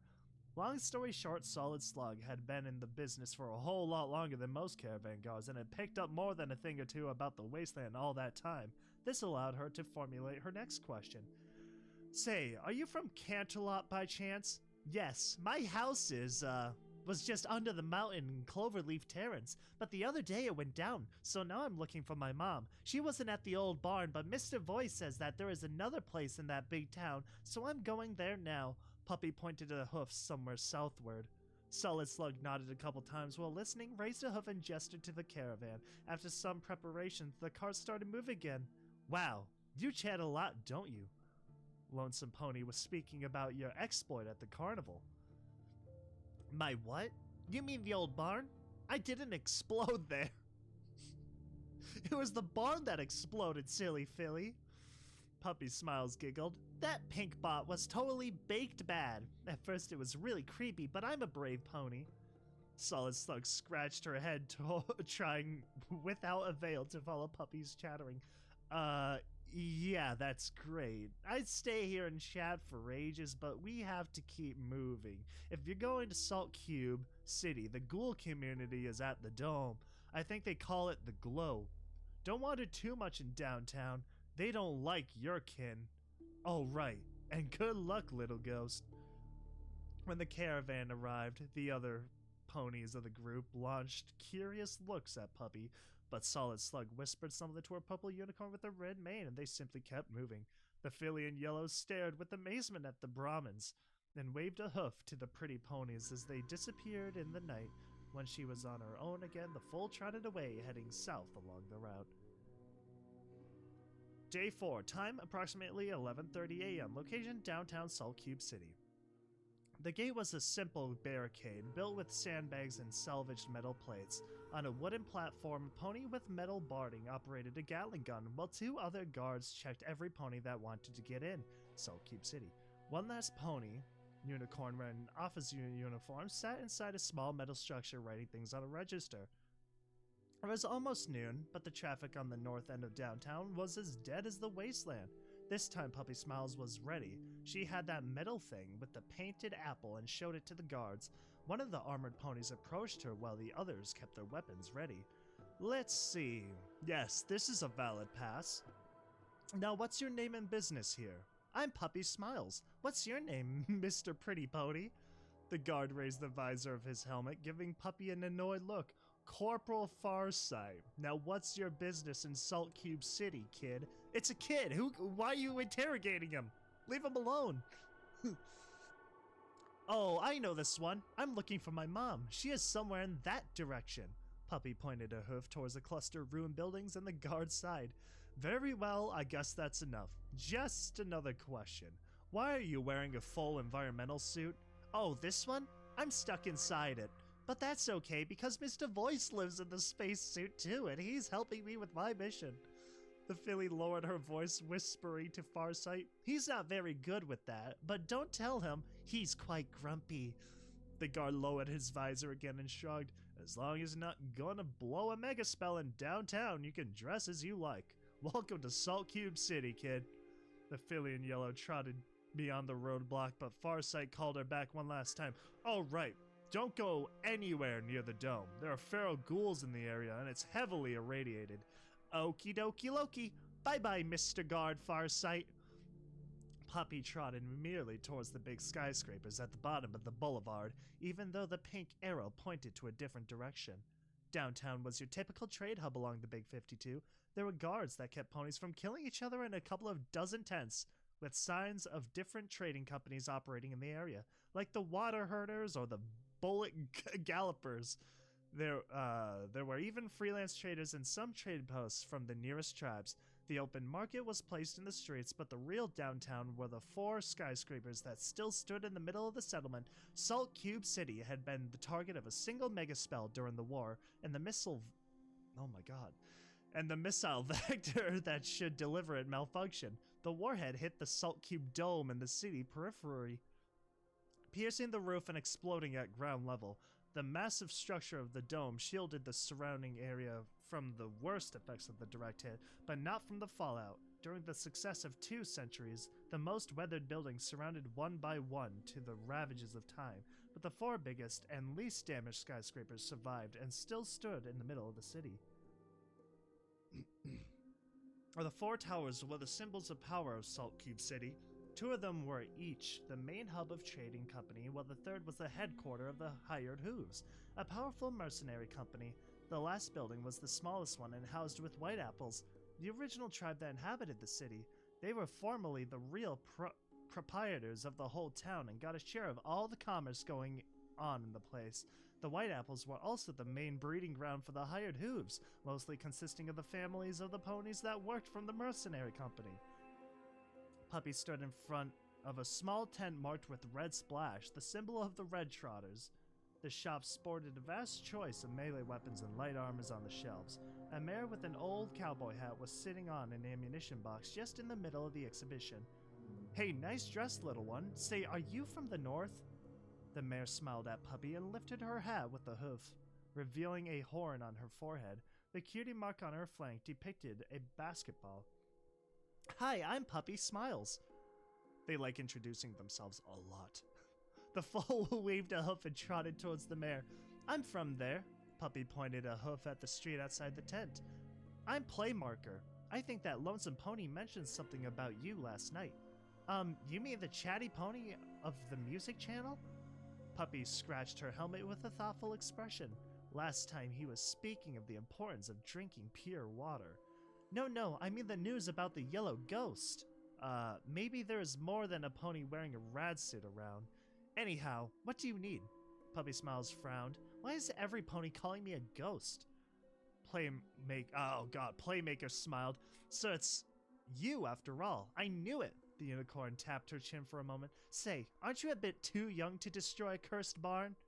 Actually, aren't you a bit too young to go around on your own? Are you a crusader?" "Nopey mopey. I'm looking for my mom and I'm not alone. I have Mr. Voice with me." "Your mom? Maybe I can help you. A lot of ponies visit downtown every day. What's your mom's name? What's her cutie mark?" Puppy smiled widely. "Oh, her name is Rainy Days. She's purple and has orange mane, and her cutie mark is a cloud with raindrops. Have you seen her? Mr. Voice says that she's somewhere in this place." "That way." Puppy pointed her hoof again in the direction of some destroyed buildings. Playmaker shook her head. "I'm sorry, kid. Can't remember a pony with that palette or cutie mark, and the name doesn't ring a bell." The merchant unicorn looked in the direction that the foal was pointing and frowned. "That way, you say? This can't be good. That's the radioactive area. The one standing building in that direction is the dome, and trust me, you do not want to go anywhere near the dome." "The dome? What's that?" "It's a place filled with feral ghouls and other horrors. It's highly radioactive, but maybe that's not a problem since you're wearing a rad suit. The real problem are the inhabitants. A small community of fanatical religious ghouls live there, but they are on the brink of madness. In fact, some of their siblings went actually mad and attacked the caravan heading here. There's quite a situation now, and the White Apples are looking for a way to get rid of those rot heads. They blast any ghoul that shows his face outside, but they can't go in and finish the job. The whole place is a death trap if you're not immune to radiation, so they reached a stalemate." Anyway, the dome? What is that?" "It's a place filled with feral ghouls and other horrors. It's highly radioactive." Wait. I already read that. Puppysmiles frowned. "What's a ghoul?" "You? Are you kidding me? You don't know what a ghoul is?" Playmaker stared at the blank expression of the foal inside. "No, you're not kidding." She shook her head. "A ghoul is a pony that was poisoned by radiation a long time ago. When the mega spells hit, instead of dying, they would transform into..." I'm not sure what they are. Living dead? Maybe some sort of zombie? Anyhow, many of them went crazy because of that mutation and became feral ghouls, aggressive creatures that attack and try to eat every pony they see. Others retained their sanity and became immortal, but were disfigured by the mutation. Their manes fell out, their hides burned away, and their flesh began to blister and rot. Every ghoul looks like a decomposing corpse, but somehow they remain alive. The problem is that sooner or later, every ghoul goes boing in the head and changes their diet for a meteor one. Hi everybody, sorry to kind of interrupt the regularly scheduled program here, but I have recorded everything below this point one other time already, so, well, not everything, but I've read the rest of this chapter and the next chapter because the audio got corrupted for some odd reason, and that really sucked. So, it's not really going to be a little bit blind from here on. I kind of know what to expect for this and the next chapter, so I do deeply apologize in advance for that. But, I also believe I was pronouncing the creators wrong. I believe it's Mimezinga. Apparently I didn't know how to pronounce mime. I do think I say that eventually. Maybe it was this part of the next one. Who knows? The next part got corrupted, so... yeah, basically what would happen is I would talk, and then there would be static in some of my words, and I'm not gonna nitpick my way through every single, like, word that came out as static. Over 40 minutes worth of reading, and yeah, no, horrible. Horrible, horrible. I absolutely hated it. So I'm gonna give this a shot. I'm just gonna resume from here, my last little save point. And yeah, we're just gonna kind of jump right on in. Puppy frowned. The unicorn could see fear and realization in her eyes. Miss Playmaker? If my mom is really where Mr. Voice says, will she be okay? The unicorn lowered her hat, hiding her eyes from the filly. I don't know, little ghost, but the dome is a dangerous place. I hope you're not going there after what I told you. Puppy stood on her hooves with renewed determination in her eyes. I have to go. My mom could be there. She could be in danger. Playmaker realized that she'd never be able to talk her way out of that suicide mission. You're not family. I can't tell you what to do and what not to, but please listen to my advice. Go to that tower, the one with the big white apple on the sign. Tell the pony at the entrance that you want to enroll for a scout mission into the dome. They'll give you some equipment and maybe a weapon. You have a rad suit, and they're so desperate that they'll accept any pony at this point if they think you could at least stand a chance. Puppy smiled.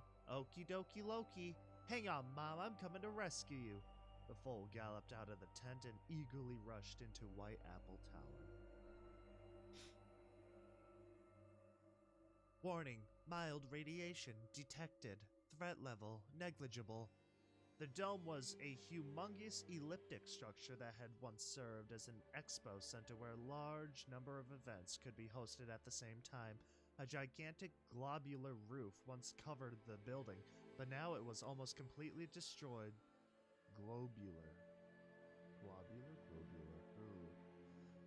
Almost completely destroyed, leaving only the external walls still adorned with columns and arches that made the structure vaguely resemble an oversized coliseum. A boulevard headed right to the main entrance of the dome, a monumental arch that led into a hall where the huge remains of a marble statue littered a floor that once was made of polished stone tiles, but now was mostly a carpet of rubble. Puppy stood in front of the archway, looking at the pink arrow on the compass. Okie dokie, Mr. Voice, what are we doing now exactly? Ministry of Morale Hub reached. Primary objective attained. Yes, I know that we are here. I'm asking what's next. What are we supposed to do here? Secondary objective, investigate the ghouls and or get rid of them. Warning, mild radiation detected. Threat level negligible. So we find these ghouls, ask them where Mom is, and then we try to make them go away? Affirmative. This is one possible approach. I almost imagine them being like the PDA from Subnautica. Great. I love having a plan. Let's do it. Puppy stepped into the hull and yelled, "Hey, ghouly ponies!" Echo, echo, echo. Her voice echoed several times into the large structure, but it didn't seem to get any answer, so the filly in yellow trotted towards a large stair at the bottom of the entrance hall.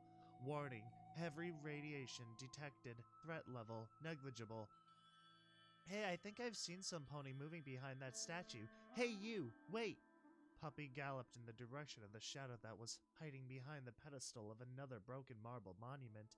As the foal reached the hiding pony, she slowed to a trot and called out to him or her. "Hi, I'm Puppysmiles. Have you seen my—" That pony. It was him. Count Horsetail. He was right in front of her, even uglier than she could remember, and somehow a lot creepier. Warning, hostile detected. Hostile, hostile. Hostile detected. Feral ghoul, distance 2 meters, threat level low. The creature was looking at Puppy's face, drooling a yellowish goo from its mouth. It seemed oddly uncertain about its next move. Puppy stepped back, terrified by the macabre sight. "What? Why are you still coming after me? Leave me be! Go away!" The creature growled and lowered its head. Puppy turned on herself and galloped away as fast as she could. Alas, it wasn't fast enough. The feral creature jumped on her, foaming and biting, aiming for Puppy's head. The helmet was designed to withstand some direct hits, so the first assault of the raging beast simply hurt Puppy's innocence. The sight of a hoofful of rotting teeth scratching on the helmet while dripping yellow slime at less than 10 centimeters from her face was a shocking experience that left the foal paralyzed in fear. Eek! At first, Puppy reacted on pure instinct. The filly tried bucking the ghoul away, but it was a lot heavier than she was, and it pinned the little pony to the ground with its weight. "Rock! Rock, now! Boulder of Destiny! Get him! Get him, Boulder!" The little pony didn't stop screaming as she grabbed the Rock of Destiny with both hooves and started hitting the monster repeatedly. "Stop moving! Stop moving now!" Like I said, I kind of read all this already, so my enthusiasm's kind of gone a little bit here for the rest of this chapter and the next, probably. So, I'm sorry about that.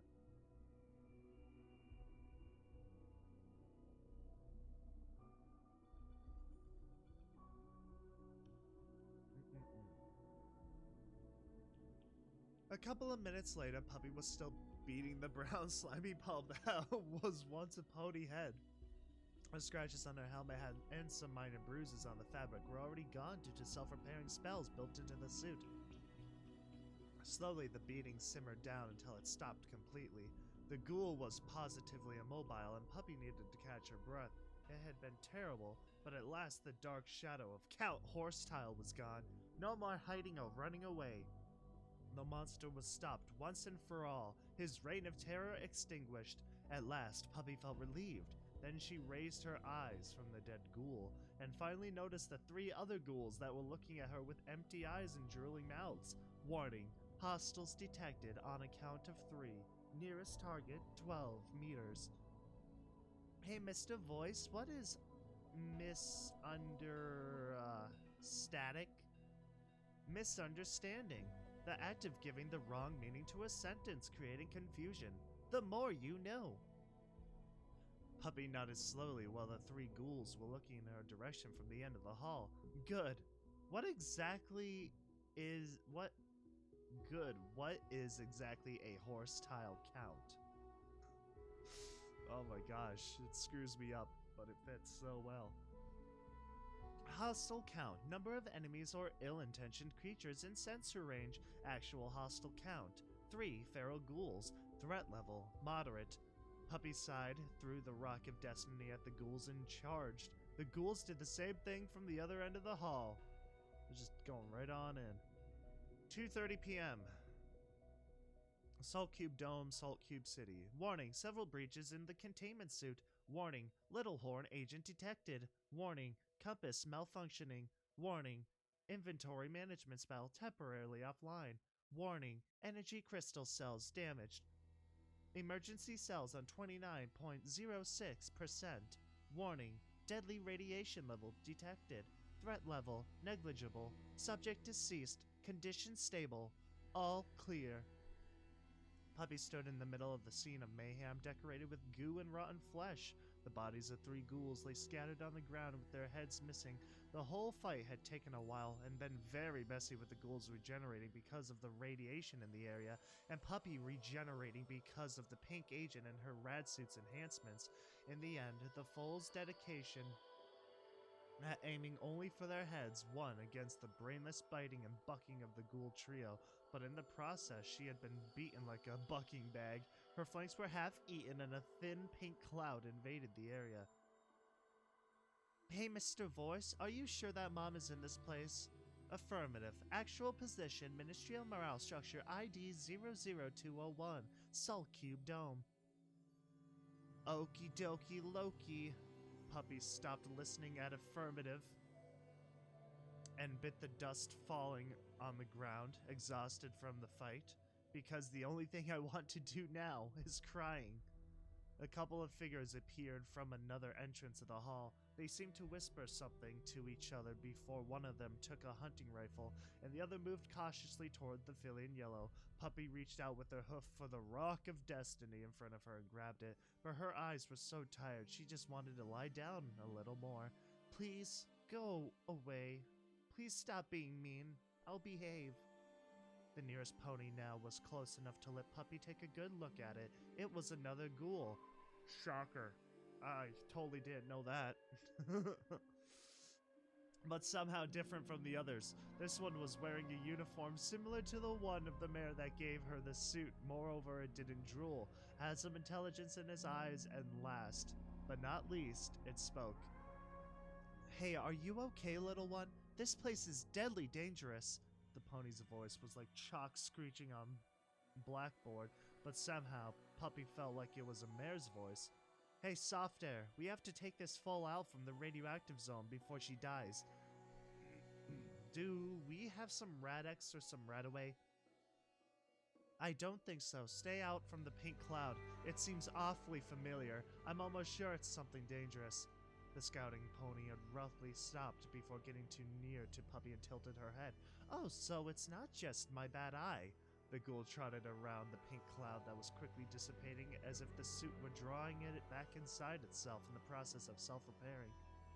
Containment restored. Warning. Critical level of radiation detected. Threat level negligible. So, like, I don't know what I have said at this point, because some things are still kind of in my head. But, I swear this suit is, honestly, this is kind of a really cool idea. Steel Hooves obviously has nothing on this suit. Dude, if Steel Hooves, every time he got shot, damaged, or bruised, just leaked pink cloud around him for an AoE damage effect, that would be so OP and make working with the guy extremely difficult. Oh gosh, that would be so awesome. But, God bless his soul. What a man. Strawberry lemonade lives on in my heart. But I wonder if, like, the pink cloud kind of just replicates inside of the hazmat suit, you know?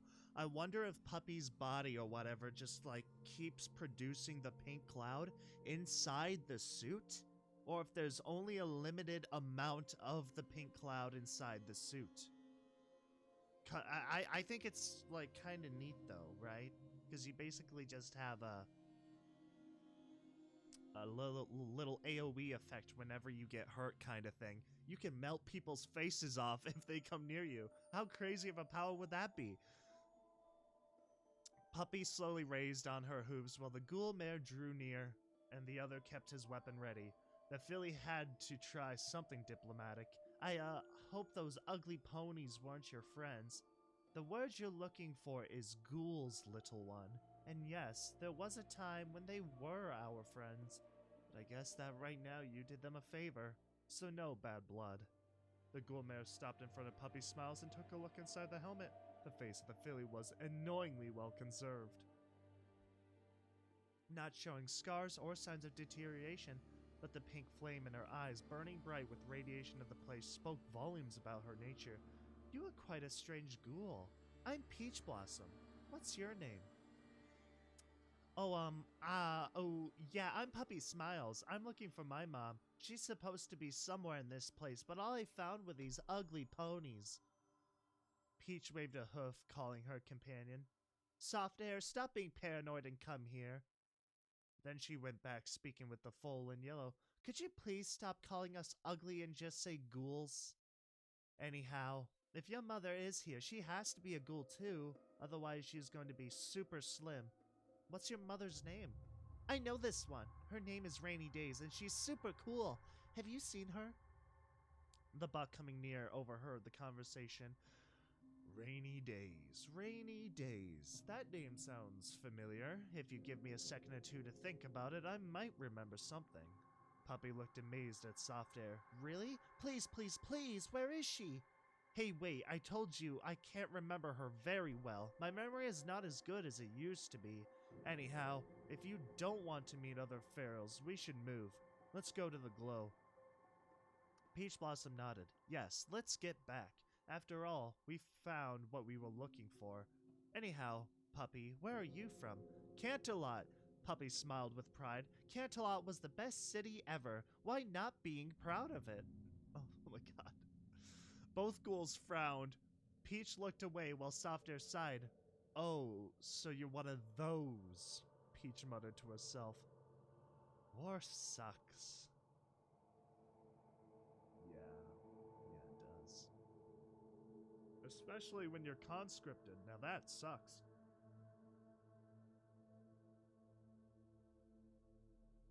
Again, the ultimate middle finger for something you don't care about. The glow was mostly a small circle of tents pitched in the central hall of the dome. The roof was missing and large metallic debris littered the ground. The tents were all sporting a 3 pink butterfly symbol on a yellow background. They were large and sturdy, made of tough material that was built to last, and indeed they had survived for more than 2 centuries. Quite obviously, the glow wasn't called as such because of the tents, nor for the ghouls. It was the 12-meter-tall salt cube glowing in green-bluish light that made the glow deserve its name. Warning, radiation level off the scale, sensor emergency shutdown, activated in order to prevent irreversible damage, threat level negligible. The HUD of the helmet disappeared. Puppy frowned for a single moment, then shrugged. Maybe even Mr. Voice needed a little sleep sometimes. The cube was drawing all of Puppy's attention. At the moment, it was shiny and glassy and super nice. The foal wondered if she could have some little shining cubes to keep in her bedroom. This could get rid of that bad, scary monster that lived under her bed. For a moment, the foal missed her home and felt like crying. But she was a filly on a mission, and she didn't have time for these things. So she asked, "What's that pretty shiny cube? I can have a shiny cube too. Please, Puppy, please?" Softer chuckled. I don't think so, Puppy, but I could have something nice if you will be a good pony. Deal? Puppy started jumping all around. A present? For me? Gimme, gimme, gimme. Now, I told you have to behave, right? First of all, we are going to have a little chat with Sandbox. Then we'll try to find something about Miss Rainy Days. Puppy stopped jumping and began to trot alongside Soft Air and Peach Blossom. You know, even if you're pretty ugly, you are funny and nice ponies. Peach deadpanned. Well, thank you, Miss Monster. Anyhow, there he is, Sandbox, the leader of the camp. Another ghoul was looking at a black block of paper. I made the same mistake I did last time. Black of paper is what I called it last time, the first time I read this also. Black of paper. I don't know why. I don't get it. Block of paper. Reading and scratching his head, seemingly in confusion. Even if he seems elsewhere at times, he's smarter than the average scientist. Hey boss, we got a visitor. The leader of the ghouls was wearing a lab coat and a pair of glasses. He seemed quite alarmed from the look he was giving the papers in front of him. The ghoul replied without even looking at Puppy. Okay, I actually gave this character a voice in the last time. I guess I'll occasionally do the voice for him because it's kind of fun. I thought it was entertaining. I just kind of started doing it. I was like, huh, I didn't know I could do that. But it went a little something like, yes, great. Give him the usual speech and warn him against downtown. Excuse me, but I'm trying to avoid a cascade. That's pretty much what the whole voice was a little bit. Given my voice is a little bit rougher this morning, so... Because, you know, I'm recording this a different day because I could not deal with the frickin' having to reread this all in the same day. That was horrible. Puppysmiles giggled and trotted up to him, trying to look at his face. Teehee, Ugly Pony says fancy words. Hi, I'm Puppysmiles, but you can call me Puppy. Have you seen my mom? Peach tried to stop the fall, but it was already too late. The ghoul guardian opened her mouth to say something, but was interrupted by the reaction of her leader. Sandbox adjusted his glasses and studied Puppysmiles for some seconds. Luna backed me if I thought I'd see another functioning mark. Okay, hold on. I'm Googling this.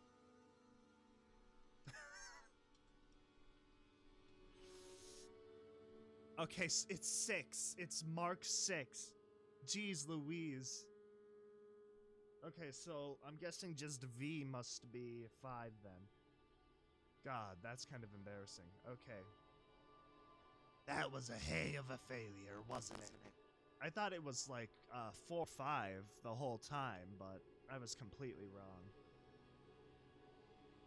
Both Peach and Air tilted their heads, staring in puzzlement at Sandbox as he continued.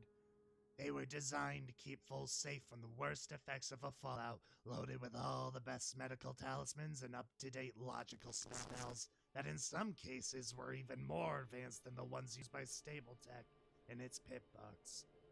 The ghoul shook his head, his expression turning sad. What we didn't expect was the reaction of all this technology and magic in case of a pink agent attack.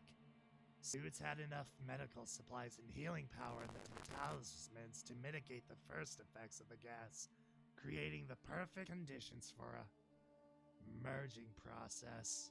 The scientist turned toward the other 2 ghouls. Have you ever heard of the ghost herd? Both ponies shook their head. Sandbox put a hoof around Puppy's neck, making her stand next to him. It was about a month past the day the goddesses fell. A small herd of little ponies wearing yellow suits just like this one left Canterlot. Most of them lost their minds because of the mutation. The others had simply no clue what was going on. They were ghosts indeed, obsessed with the loss of their parents and clueless about what had happened. They wandered together mostly because every pony else in those days was dead. The herd came here, heading south. They met some survivors on their path, but the crazed ones simply slaughtered any living thing that they met. The others, well, they were afraid of being alone and followed the herd. Peach stepped back. She doesn't seem that dangerous to me. See, that is what... that was another thing I think I talked about during this chapter. I think Puppy would not be alive without that suit. When she got exposed to the agent attack, the suit was injecting her over and over with different medications and stuff, trying to help, like, even out the medicine, or, well, cancel out the poison, the pink agent, the little horn, or whatever they call it. And given the circumstances, I believe she just must have just had the right conditions to, you know, survive, mutate, and crud like that. You know, when the suit was talking about mutation in progress, mutation 36 or 35% in the first chapter. By the way, that first chapter is a very good opener to this story. I actually really liked that one. That was very well done. But the ability for the suit to self-repair, doing all this fancy stuff, that's kind of crazy, you know? So I just think given the conditions of everything that she just became a ghoul. I don't like the fusing to the suit though. That just sucks. Like, I feel like could you rationally? No, you probably couldn't rationally do it because the suit would just fix itself. Just rip the whole suit off, you know? Like, she got stabbed in the neck and that got fixed. So I guess you would have to like disintegrate the suit or somehow disable it. I'm sorry, I'm rambling now, but like I just thought that was interesting with the suit, with all the medicine and stuff, and it probably tried to cancel out the poison and such, and it led to the perfect condition for her. Peach stepped back. She doesn't seem that dangerous to me. Sandbox chuckled and kept narrating his tale. They're mostly immortal like us ghouls, but they rise from their own dust unless you tear their bodies apart. The Canterlot ghouls, even worse than the Mark 6, has a very advanced self-repairing spell that lets them recover even from some amputations and such. They are quite the little yellow devils. Soft Air tapped his chin. But if they were so invincible, where are they now? I have no idea. Most of them were taken down at last. A decapitation combined with the destruction of the main spell matrix in the backup system should do the trick. It's not that easy if you don't know what you're doing. Anyhow, at some point they left, disappearing. Left and were never heard from again. The whole thing lasted a couple of weeks at most. You had to be there to remember them. But it was quite a disheartening sight. All those foals left alone and cursed in a dying world. Poor things. I feel like that's like a stereotype ghoul like voice that I'm doing. I like it though. I think it's fitting for him. The elder ghoul patted Puppy on her helmet. The foal listened to the whole story trying to follow it, but she seemed a bit confused. I don't like this story. It makes me sad. Sandbox simply sighed and kept his hoof around Puppy's neck. Don't worry, little one. It's just an old ghost story. Don't let old mare tales sap your enthusiasm. I think I have a Pinkie Pie plushie somewhere. Let's do this. Now just tell me why you are here, and I'll give it to you, yes? A large grin appeared on Puppy's face. The story of the ghost herd already forgotten in favor of a way more interesting new toy. Sure, I'm looking for my mom. Her name is Rainy Days, and she is the best pony ever. Puppy seemed to remember something else. Oh, right, and I'm here to tell the ghouls to go away and never come back. Have you seen any ghoul around, Mr. Ugly Pony Boss? Peach Blossom face-hoofed. Are you sure she's not retarded? Yeah, I'm sorry. That word is like the only word we're going to use to describe her for this story, given the story has made it very clear that's the way they want to go about it. Alright, so, footnote level up. New perk added, Little Leaguer. You gain a 5% in throwing, melee, and unarmed combat. Neat. Neat. Well, I'm going to go back and listen to this chapter and pray to God that it didn't corrupt again. Because if it did, honestly, I might just snap. I might just lose my mind a little bit. And then, like I said, I did read this chapter all the way. I read this whole freaking thing. Whole thing. Which lasted about an hour, of course, but still, it's a whole hour lost because it's, like I said, every time I would talk, it would go... Not every time I would talk. I don't get it. This has been an issue I've been fighting for months, where I would just kind of talk, and then my voice would turn to static. If you don't know what I'm talking about, check out my Dead Island, like the first game, not the Riptide crud. And if you know why that happens, like, go specifically to the ending. Go to the end credits of Dead Island 1. You'll know what I'm talking about. Cause that was horrible. If anybody has a solution to that, feel free to help. But, okay, so now that we're under this first chapter here, I kind of want to go and talk about it a little bit here, right? So, first of all, excellent story opener. I absolutely love what they did here. Oh, yeah, once again, created by Mimezinga. Absolutely love what they did here. Party hard. Interesting. I don't understand how the red trotters never were able to deal with some measly barn and robot. I mean, you could even get one Pegasus if you can find a single one. I know most of them are in the sky and above the cloud barrier and stuff, but still, you get the idea. Which actually is another interesting thing. We have not addressed the cloud barrier yet. We don't know if it's clear or not. Um, but yeah, I know there was the turrets and stuff, but still, a turret can't shoot everything. Uh, yeah. So far though, I absolutely love this story. I hope you all do too. Please comment down below what if you found something funny or you like the story. You know, give some feedback about it. I will leave links in the description below so you can kind of watch if you're interested.